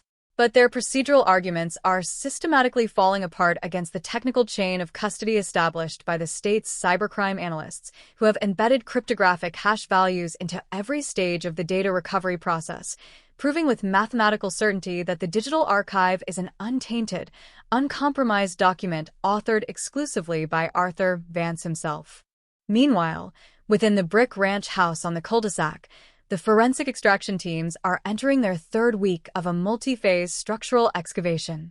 The property has been completely enclosed by a high-contrast security fence, blocking the view from the street while teams of technicians utilizing ground-penetrating radar scan the concrete floors of the basement, the foundations of the garage, and the pristine perimeter of the backyard swimming pool. The radar signatures have already identified multiple anomalous dense structures buried deep beneath the subfloor of the workshop, anomalies that require the systematic use of industrial concrete saws and pneumatic jackhammers to open up the ground. The sound of heavy machinery echoing through the quiet neighborhood is a continuous, sensory reminder of the nightmare that lived among them, a mechanical exhumation that is turning the site of block parties and neighborhood barbecues into a grim, open-air historical graveyard, forcing the remaining residents to look at their own properties with a newfound, paralyzing sense of suspicion and dread. The behavioral analysis interviews conducted within the high-security medical wing of the county facility provide a deeply disturbing look into the absolute lack of psychological balance within the retired counselor's mind. Vance does not speak with a frantic, disjointed rhetoric of a typical cinematic lunatic. His voice remains low, steady, and carrying the precise, professional cadence of an educator guiding a difficult student through a complex curriculum. When the interrogators press him on the specific details of his abductions along the interstate corridor, he discusses the logistics of tracking his targets, neutralizing their resistance, and disposing of their physical presence with the cold, objective clarity of a warehouse supervisor managing a supply chain. He shows no anger, no remorse, and no recognition of the human cost of his 40-year campaign. He views his double life as an extraordinary achievement of personal discipline, a lifelong intellectual victory over a justice system he considers fundamentally primitive, slow, and blind. The reaction of the broader educational community to these ongoing disclosures has induced a sweeping crisis of confidence that is transforming the administrative protocols of school boards across the nation.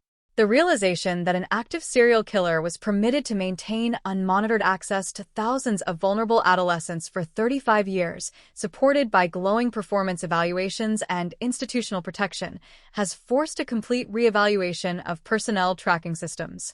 The State Department of Education has issued an immediate mandate ordering the historical background audit and biometric fingerprint re-verification of every retired and active administrator who entered the system prior to the implementation of centralized digital screening protocols in 2005. The project is a massive, bureaucratic exhumation, turning the quiet record vaults of the Capitol into a high-intensity compliance laboratory where teams of data analysts are scouring decades of manual ledger entries, looking for the telltale structural anomalies that match with Vance's operational profile, realizing with a cold professional dread that the institutional trust they relied on was the very mechanism that allowed the predator to hunt without ever triggering a single internal alarm. The voiceover hits a Don Dapp, highly cinematic peak as the wet, freezing spring of 2026 transitions into a dark, stormy summer, bringing with it a series of violent thunderstorms that parallel the exact atmospheric conditions of the 1986 Blackwood cases. The heavy rain falls in continuous sheets over the county courthouse, turning the stone steps of the plaza into a reflective mirror that catches the flashing blue and red strobes of the state police units guarding the entrance to the transport tunnel. Inside the holding cell beneath the courtroom, Arthur Vance sits in absolute silence, his wrists locked in a heavy leather transport belt, his frail body shivering slightly against the cold draft of the air conditioning system. He is a man who spent 40 years operating as the absolute master of his environment, controlling every conversation, every digital footprint, and every personal interaction to ensure his absolute survival. But inside this concrete grid, his control has been entirely vaporized. He is no longer the counselor, no longer the pillar of the community, and no longer the phantom of the woods. He is simply an administrative anomaly being processed by a technological machine that will not stop until his real name is written into the permanent registry of the condemned, leaving the valley town of Blackwood to finally, truly, face the raw light of a truth that waited 40 long years to claim its absolute and final due. The structural deconstruction of Arthur Vance's parallel existence enters its most volatile phase as the state's forensic accounting unit systematically collapses the financial architecture that funded his 4-decade campaign of undetected violence. To understand the Don Dapp, rhythmic progression of this technical exhumation, one must move past the public gallery of the Oakhaven Courthouse and look directly into the high-contrast digital ledger screens of the Joint State-Federal Asset Forfeiture Task Force. For 36 years, the absolute boundary between the high school counselor's modest household budget and the active serial killer's interstate hunting logistics was maintained by an intricate, cash-heavy shadow economy that Vance managed with the clinical precision of a veteran money launderer. He didn't survive by hiding his money in offshore tax havens or complex corporate trusts. He survived by weaponizing the primitive, analog cash systems of the late 20th century, creating a financial cloaking device that remained entirely invisible to traditional auditing protocols until the integrated banking networks of 2026 pulled his paper trail into the light. The analytical core of the state's financial indictment relies on the comprehensive recovery of a secondary set of banking records linked to a dissolved shell entity labeled Vance and Associates Educational Consulting, a fraudulent sole proprietorship established in a neighboring state in the summer of 1991. When the forensic accountants executed a digital warrant on the historical data archives of a regional Midwestern bank, they uncovered a 40-year history of small, highly regular cash deposits that were completely detached from his public salary as an Oak Haven High School employee. Vance had utilized his position as an independent consultant for private educational seminars to solicit cash-only honorariums from rural school districts, payments that were never reported to the state or federal tax boards. This unrecorded revenue stream formed his operational liquidity pool, a separate, untraceable fund that he used exclusively to finance the procurement of what he termed disposable logistical assets, the unremarkable, mid-tier consumer vehicles that he used to stock the interstate transport corridors. The telemetry of these financial transactions provides the prosecution with an ironclad, behavioral blueprint that mirrors the exact dates of unresolved disappearances across 5 states. The forensic data shows that 48 hours prior to an abduction along the Indiana Turnpike, Vance's shadow account would experience a localized cash withdrawal at an automated teller machine situated near a major transit hub. He didn't use his personal debit cards to purchase fuel, food, or lodging during his hunting expeditions. He operated entirely within a self-contained cash ecosystem, leaving no digital footprint in the merchant processing servers that began to dominate the commercial landscape in the late 1990s. This level of financial discipline required a relentless, daily vigilance that would drive an ordinary citizen to the point of psychological collapse, but to Vance, this discipline was a source of supreme narcissistic pride, a mathematical game where his ability to balance the books was directly linked to his ability to evade the electric chair. The voiceover takes on a more Don-Dap, intense cadence as the narrative transitions to the internal structural analysis of Vance's primary residence, the brick ranch house on the cul-de-sac that has been under total forensic siege by state excavation units for 21 consecutive days. The property has been stripped of its domestic comfort, its furniture hauled away to a secure warehouse, its drywall cut away by technicians searching the hollow wall cavities for additional physical tokens of his double life. Utilizing ground-penetrating radar grids, the engineering teams identified a series of anomalous density patterns buried beneath the heavy concrete slab of the backyard workshop, a structure Vance had built himself in the spring of 1995. The sound of industrial diamond blade saws cutting through the reinforced concrete echoes across the quiet suburban neighborhood, a loud, mechanical disruption that is systematically turning the site of neighborhood barbecues and graduation parties into a raw, open-air historical graveyard. As the concrete sections are hoisted away by heavy machinery, the physical reality of Vance's dark archive is laid bare in the damp soil beneath the foundation. Investigators don't find the chaotic, scattered remains of a disorganized madman.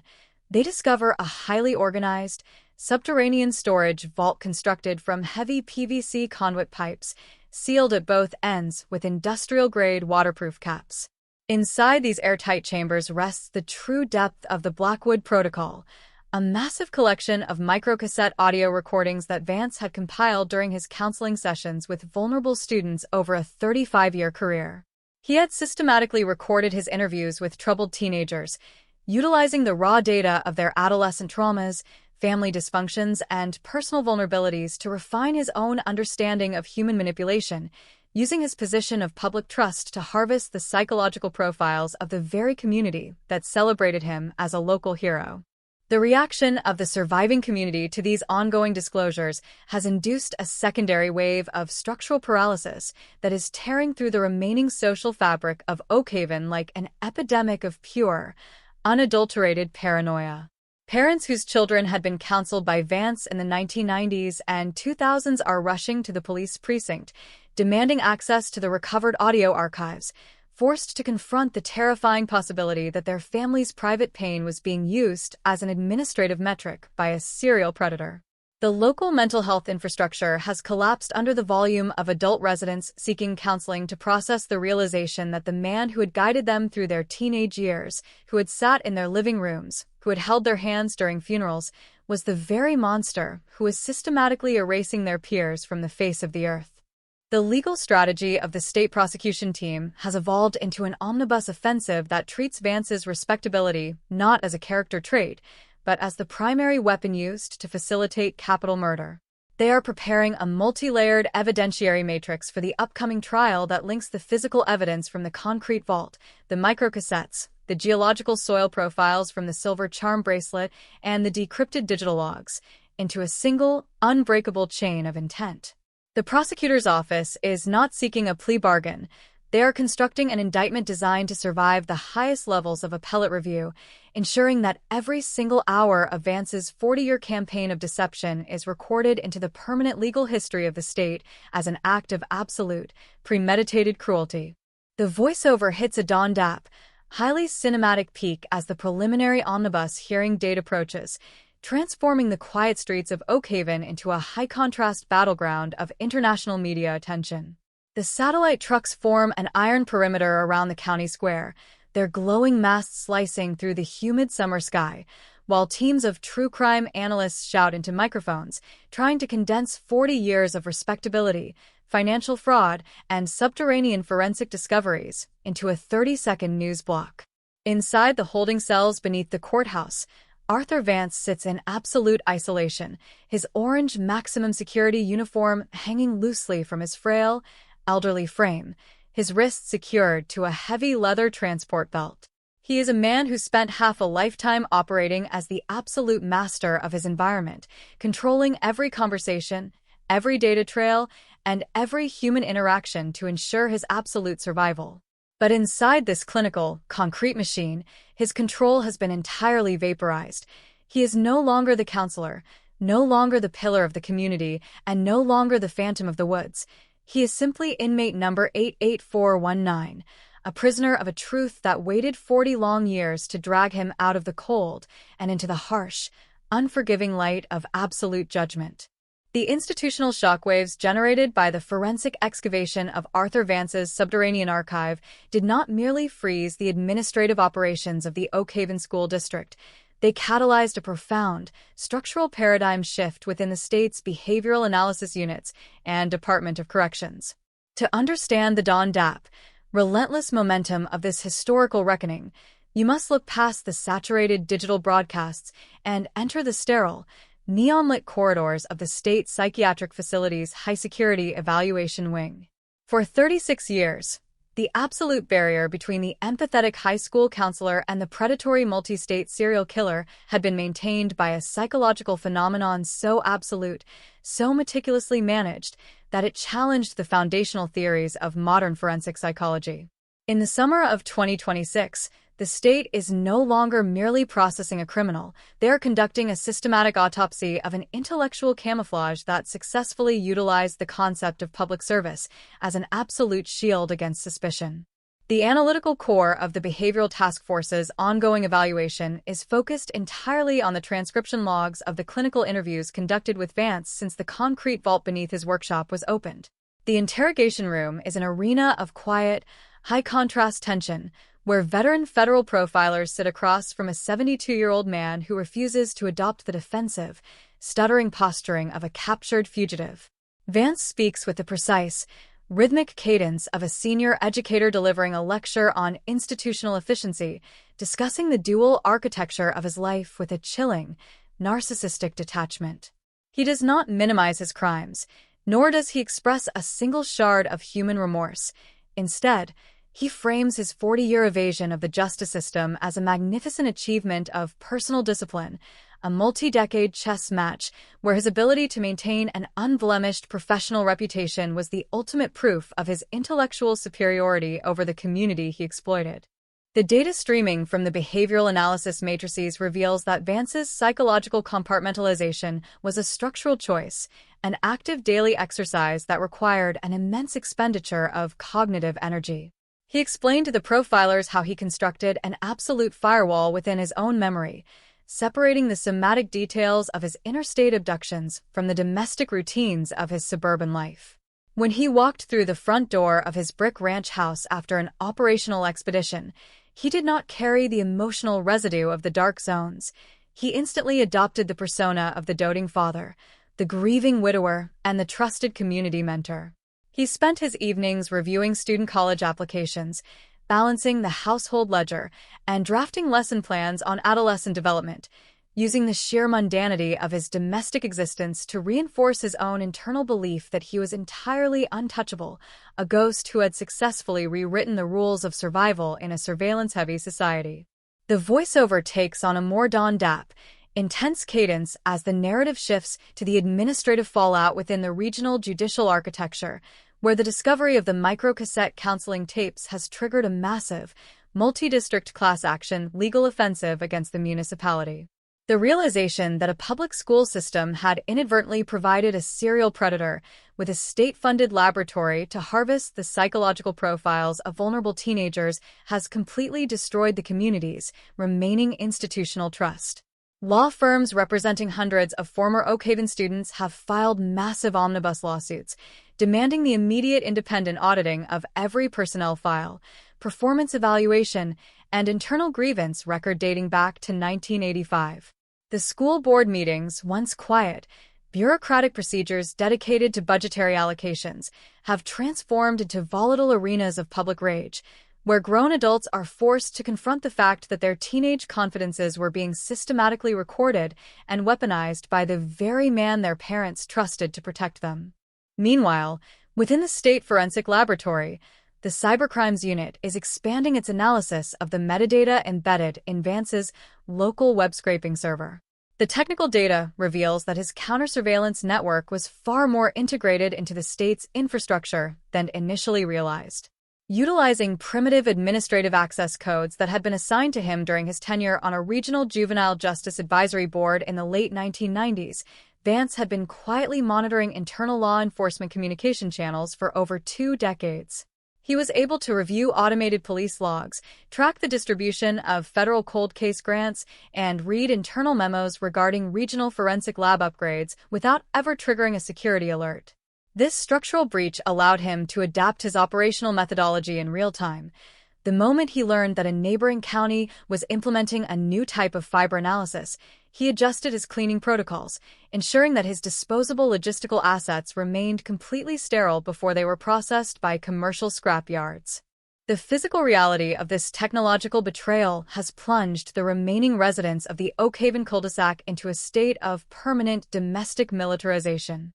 The quiet neighborhood, once characterized by open lawns and a shared sense of Midwestern safety, has become an architectural monument to collective paranoia.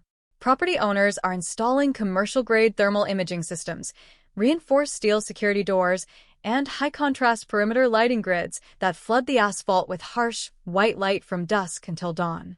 People look at their oldest neighbors through a lens of profound suspicion, wondering what secondary secrets are still buried beneath the foundations of the neat, tree-lined street.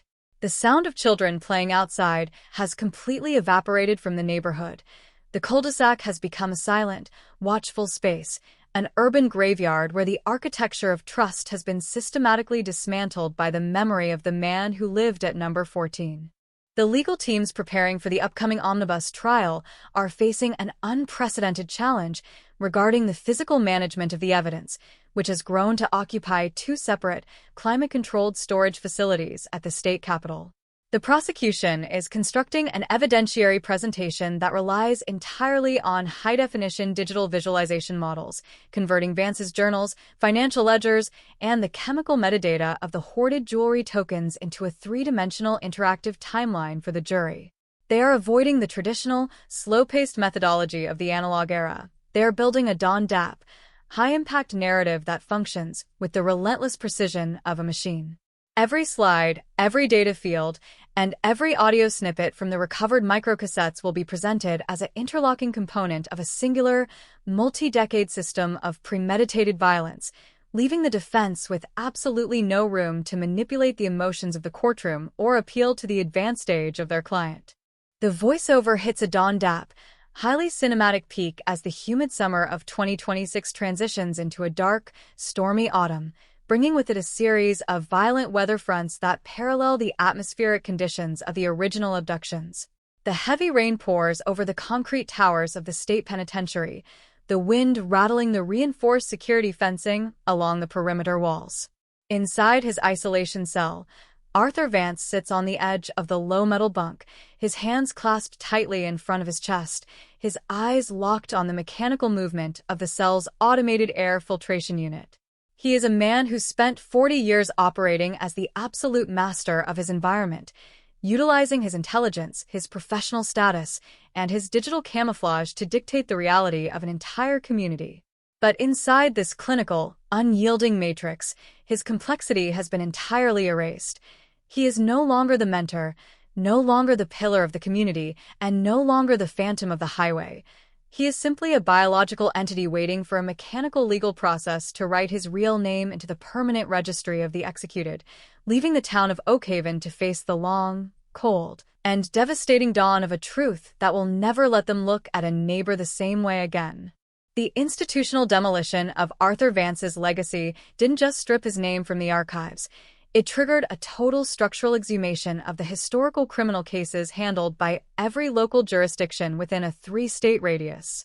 To understand the Don Dapp, rhythmic acceleration of this judicial aftershock, one must leave the brightly lit courtrooms and look into the deep, dust-choked basement archives of the state's historical records repository. For nearly 40 years, the system had operating under the comfortable assumption that Vance's crimes were isolated anomalies, a dark but contained chapter in the history of Blackwood. But when the digital units began cross-referencing the specific dates from his recovered counseling journals with the handwritten manual police logs of the late 1980s and early 1990s, they uncovered a terrifying, systemic pattern of omission.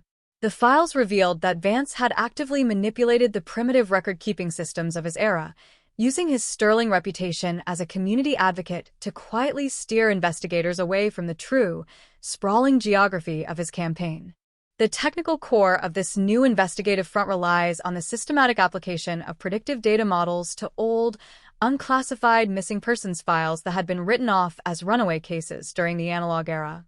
In the early 1990s, when a teenager vanished from a rural county near the interstate corridor, the local sheriff's departments, operating without centralized computer networks, would routinely classify the incident as a juvenile behavioral issue rather than a potential capital crime.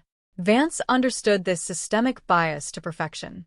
The metadata recovered from his local server demonstrates that he deliberately selected targets who occupied the vulnerable margins of the communities he visited: transit youths, students experiencing family disruptions, and individuals who had already been flagged by the school counseling systems as at risk.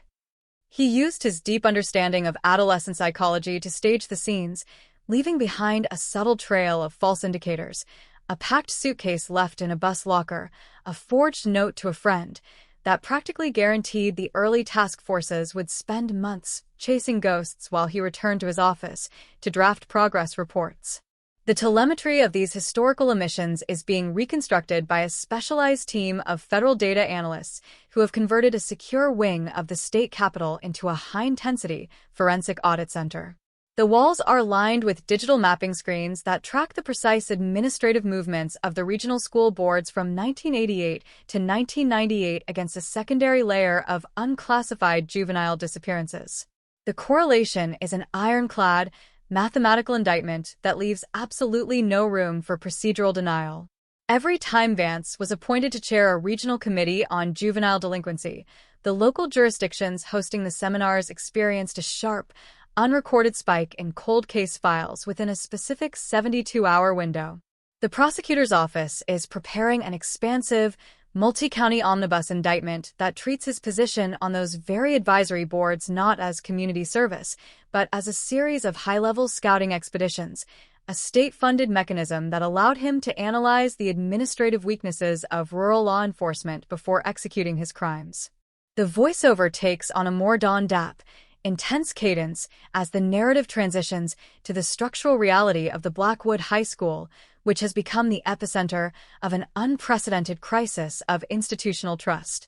The current administration has been forced to establish a permanent, state-funded legal defense fund to manage the thousands of discovery demands, civil subpoenas, and records requests being filed by former students and their families.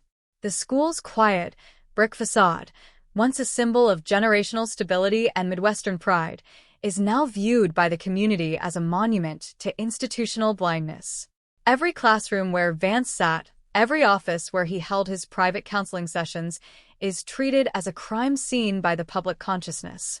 The current teachers are moving through their daily schedules under a suffocating weight of suspicion, forced to interact with a student body that has been taught by the relentless media cycle that the authority figures in their lives are capable of carrying the deepest, most monstrous secrets without ever cracking the mask of respectability.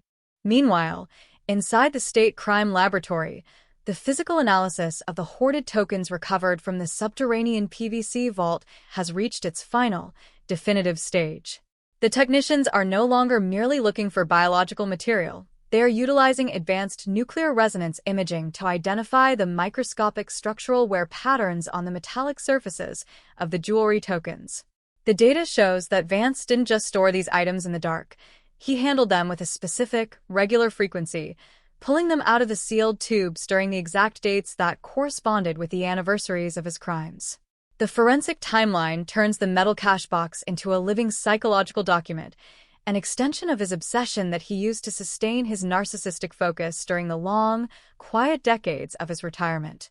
He was a man who lived a dual existence in the most literal sense, maintaining a flawless, polite exterior for his neighbors while keeping his internal clock permanently locked in the cold, industrial dark of his past.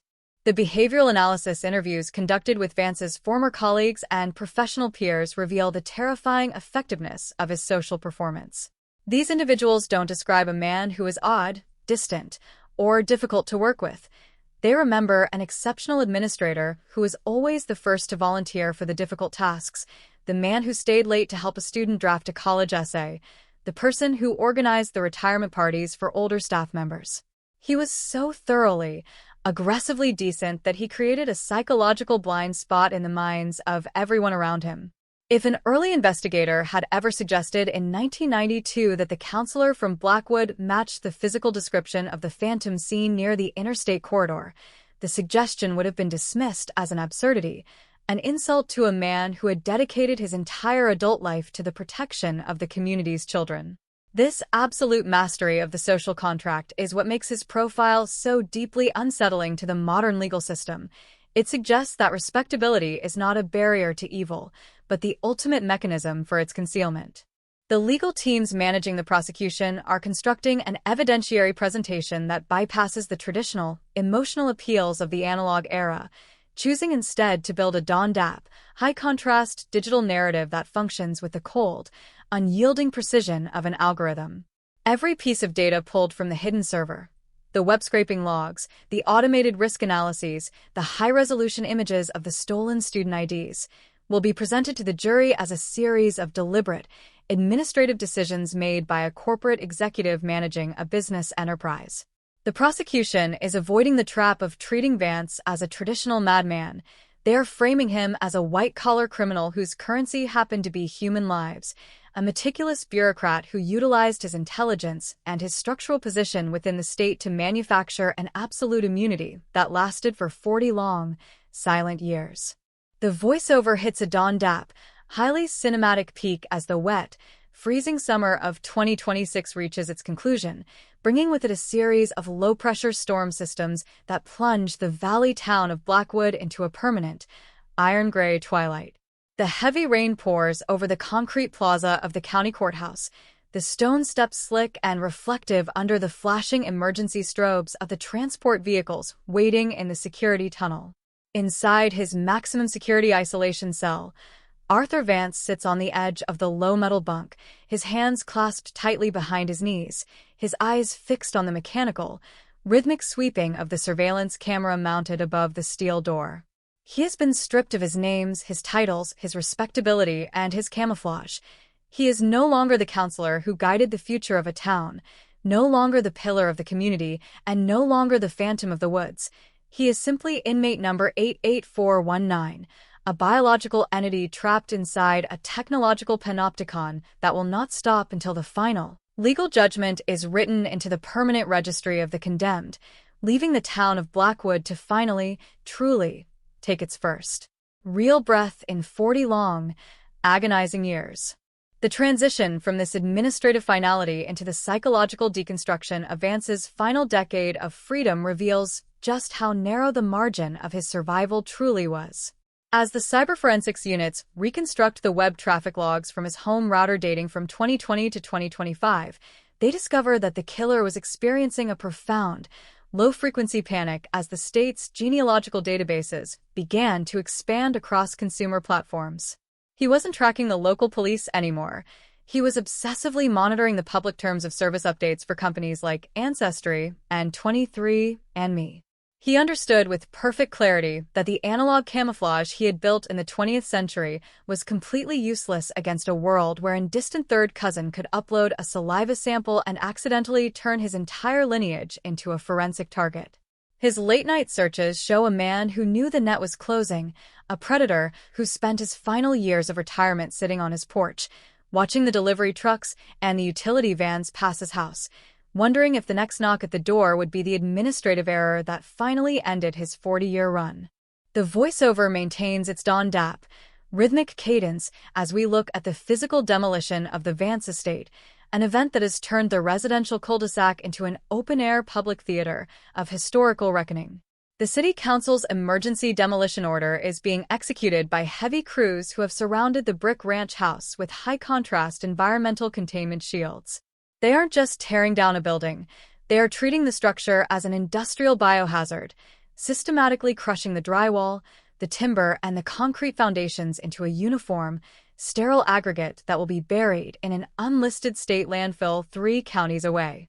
The neighbors stand behind the security perimeter in total, paralyzed silence, the steady roar of the diesel excavators and the crunch of breaking brick forming the acoustic backdrop to the final erasure of the lie they lived beside for nearly half a lifetime. They are watching the physical scenery of their memories being ground into dust, a mechanical purification project that is necessary to reclaim the very air of the neighborhood from the lingering presence of the monster who managed their safety. The scene shifts down to the dark, secure vault of the state archives, where the scanned digital masters of the Blackwood files are being permanently committed to a decentralized storage array that updates across multiple state servers in real time. The old manual ledgers, the typed carbon copies of the early investigative leads, the grainy photographs of the search parties wading through the marshes, all of it has been converted into an immutable, searchable block of data that will remain completely resistant to the passage of time, human negligence, or administrative corruption. The machine has taken ownership of the tragedy. It has cataloged the names, the dates, the coordinates, and the chemical metadata of the tokens, locking the truth into the permanent memory of the state with a precision that makes any future manipulation of the history entirely impossible.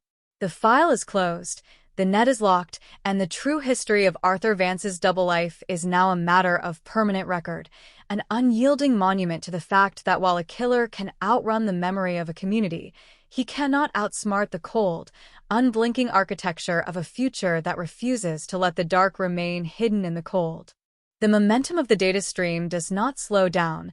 It expands horizontally, forcing the multi-agency task force to confront the historical reality of Arthur Vance's administrative career before he established his tenure in Blackwood. When the digital units began tracing the physical provenance of the encryption software recovered from his private server, they were pulled back into the late 1970s, an era when Vance was completing his graduate work in institutional psychology at a prestigious state university. The records show that his early research wasn't focused on adolescent development or academic counseling. It was a deep, clinical analysis of systemic communication failures within municipal bureaucracies.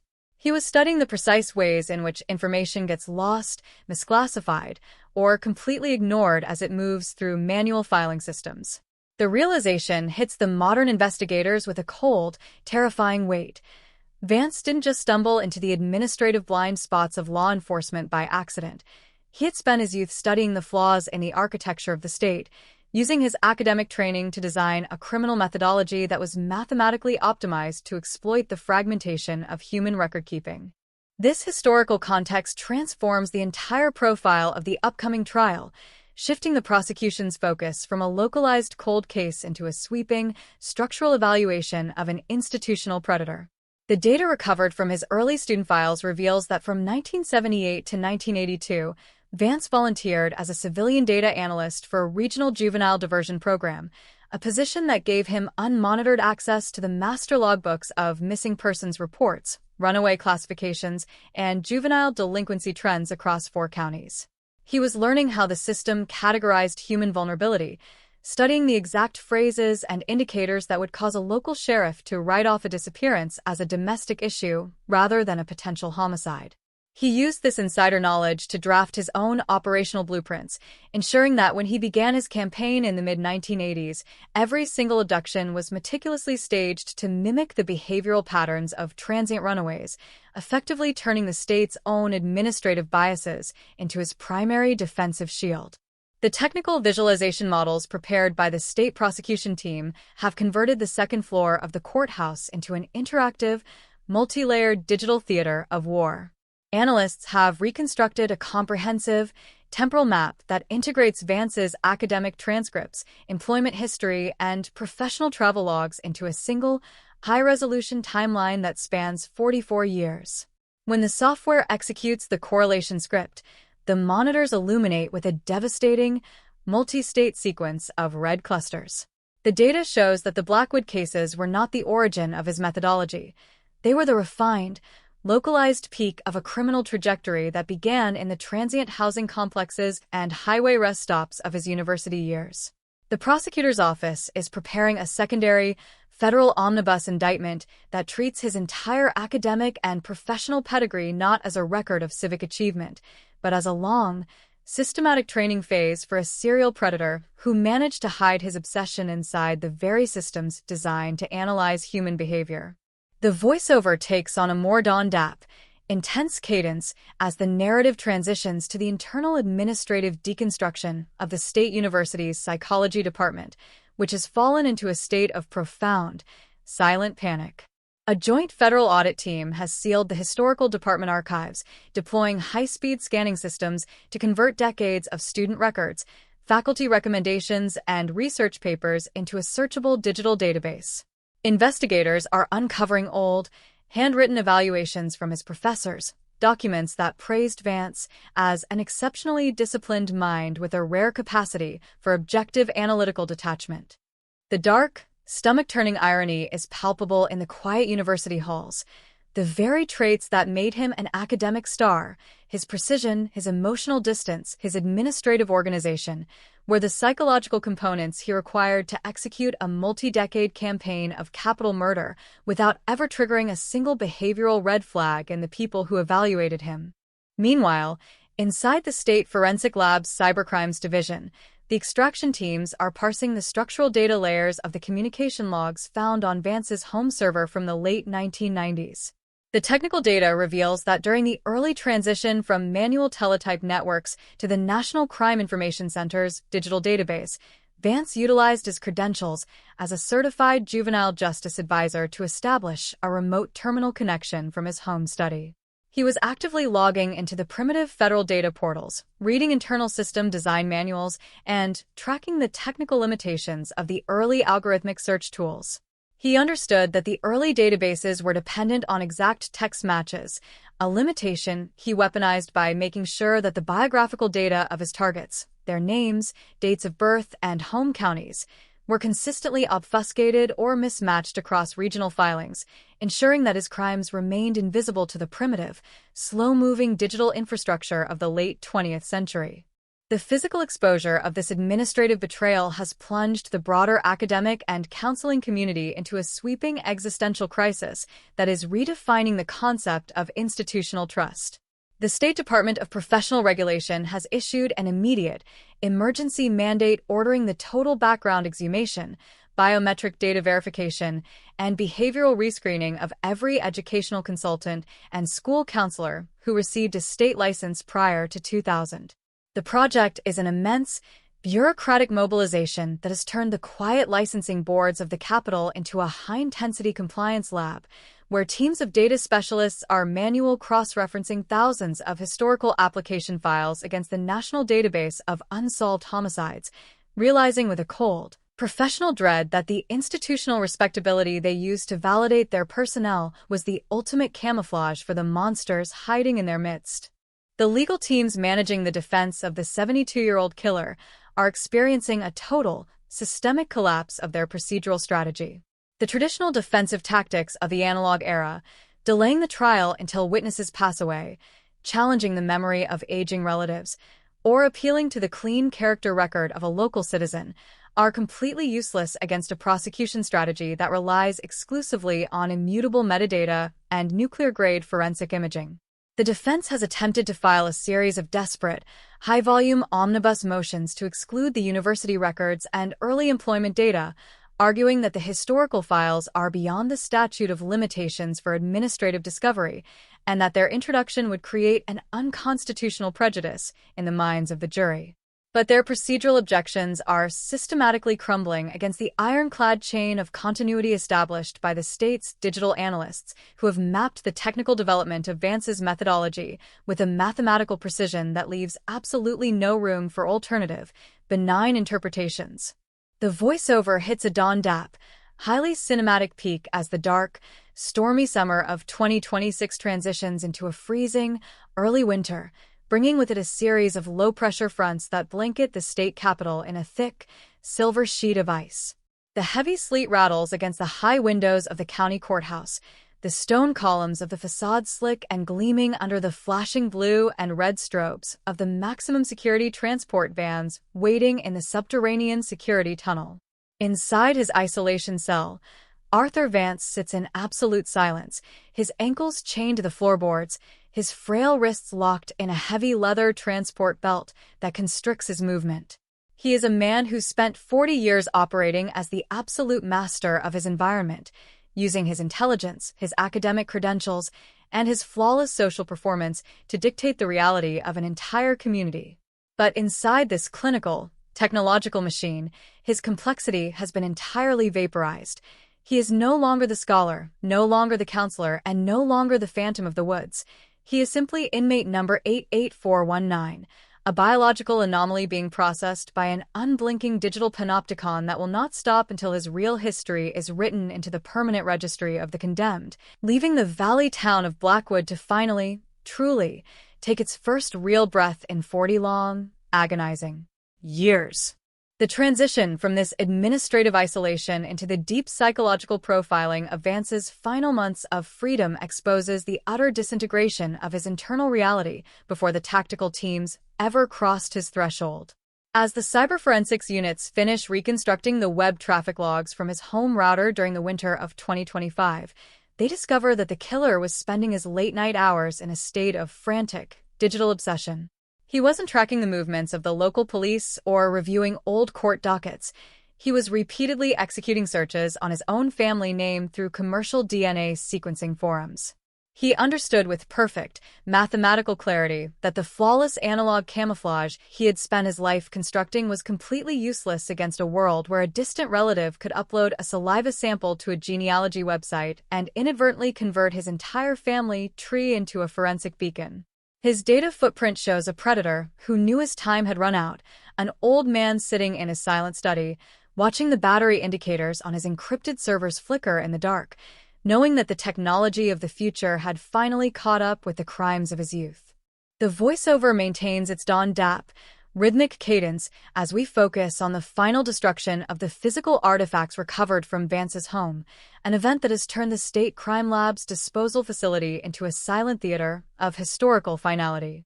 The metadata analysis is complete, the chemical signatures have been permanently logged into the system, and the state has issued a final destruction order for the physical container that held his secrets, the metal cash box, the false baseboards, and the rotted PVC tubes from beneath the workshop floor. These items are not stored in an evidence locker to become objects of future curiosity. They're fed into an industrial shredder that reduces the steel, the plastic, and the wood into a sterile, microscopic dust that is mixed with liquid concrete and poured into the structural foundations of a new regional emergency response center. It is an act of total, administrative purification, a mechanical declaration that the state will not allow the physical relics of a monster's double life to exist anywhere within the geography of the living world. The final scene focuses on the secure data control room of the state's central data repository, where the master encryption keys for the Vance Digital Archive are being committed to an automated, offline security vault. The digital files, the high-resolution scans of the stolen student IDs, the audio files from the microcassettes, the mapping logs, and the financial data fields are locked behind a multi-layered cryptographic barrier that requires simultaneous authorization from 3 separate branches of the state judiciary to access. The machine has taken complete, permanent ownership of the truth. It has converted 40 years of violence, respectability, and deception into an unalterable, permanent record that will remain entirely resistant to human corruption, political manipulation, or the slow, degrading movement of time. The file is officially closed, the net is permanently locked, and the true history of Arthur Vance's double life is now written into the permanent memory of the world, a dark, unyielding monument to the fact that while a predator can run for 40 years behind a mask of civic virtue, the truth will always, inevitably, find the light, leaving the names of the victims to finally shine in the warmth of absolute justice for the rest of time.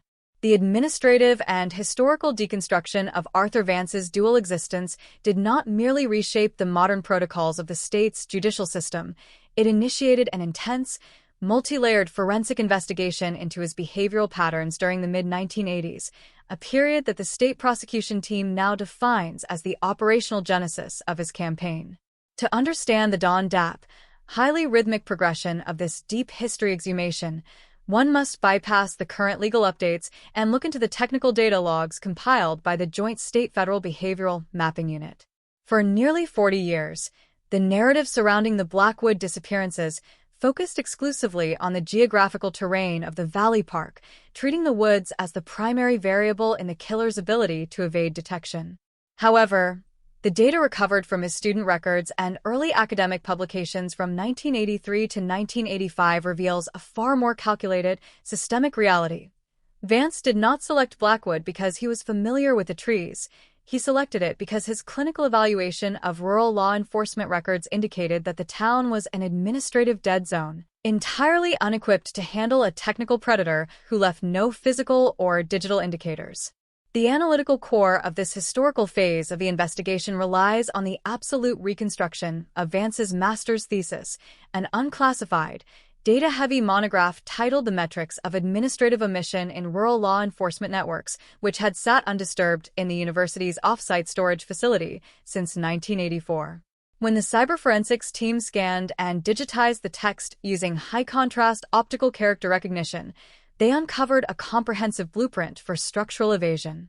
In the thesis, Vance utilized advanced statistical models to map the average response times, evidence collection failures, and interdepartmental communication latency of small, non-computerized police departments across the Midwest. He was treating the vulnerability of rural communities not as a social issue, but as a series of predictable, mathematical values. He explicitly calculated how long it took for a localized missing persons report to reach the state police network in the pre-digital era, proving that he had spent his academic career designing a method of operation that turned the system's own structural delays into a permanent alibi.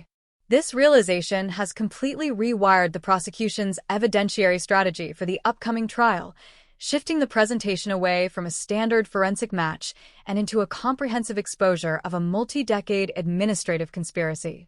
The data analysts have constructed a secondary temporal matrix that tracks Vance's confirmed university research trips against a hidden layer of cold case files from the early 1980s that had been written off as historical anomalies.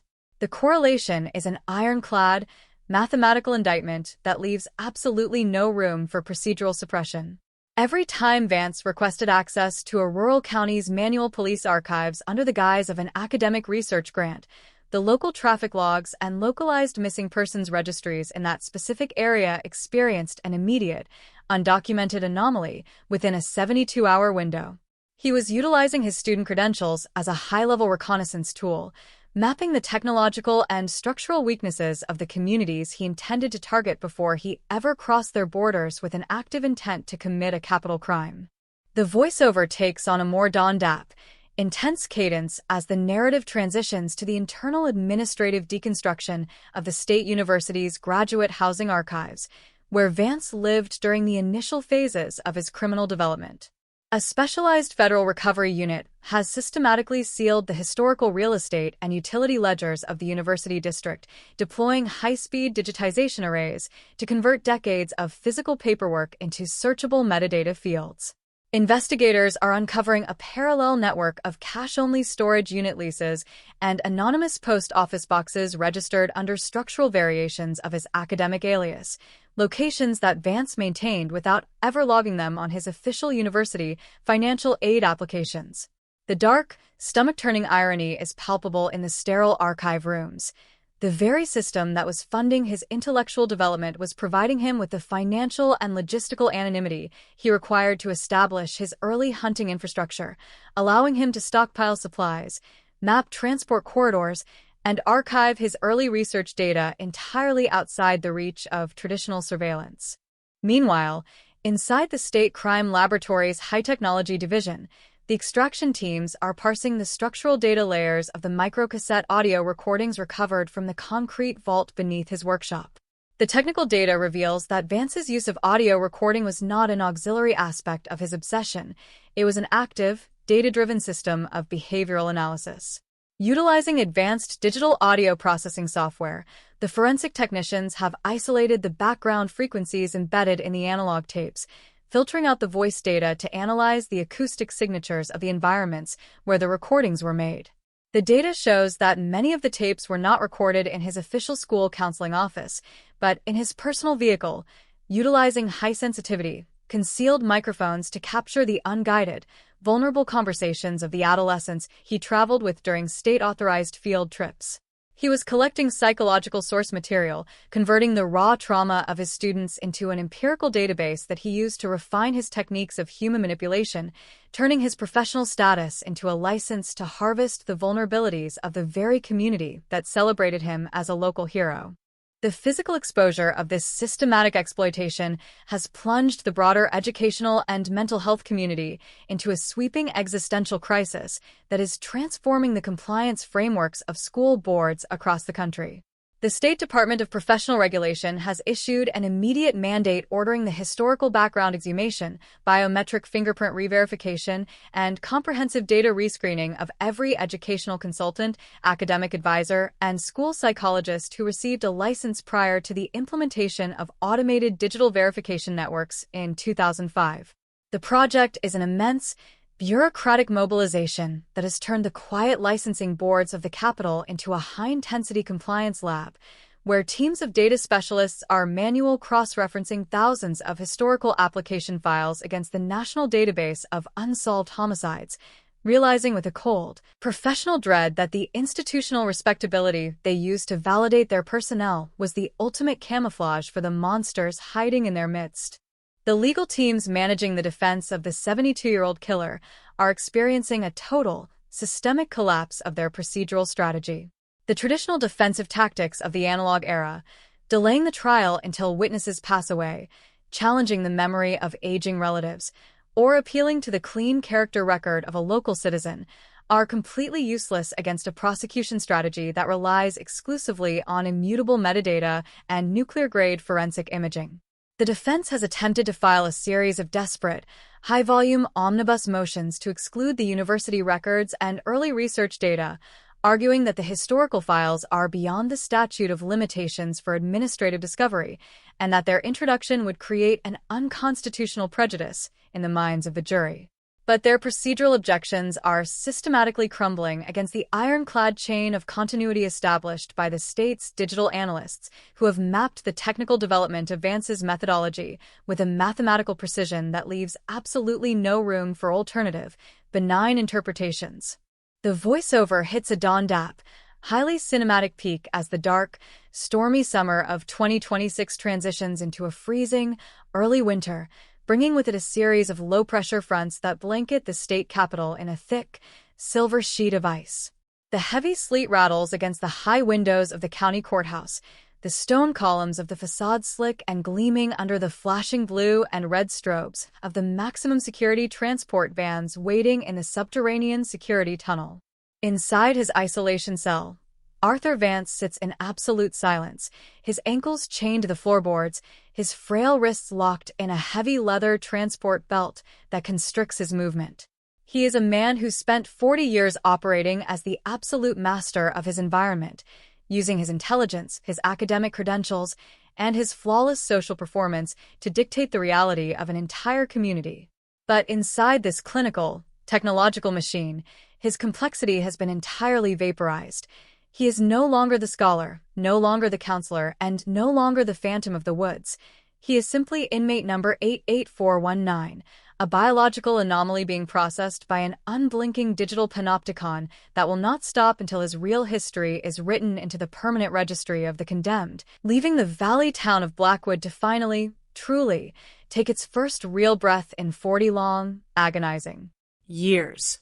The transition from this administrative isolation into the deep psychological profiling of Vance's final months of freedom exposes the utter disintegration of his internal reality before the tactical teams ever crossed his threshold.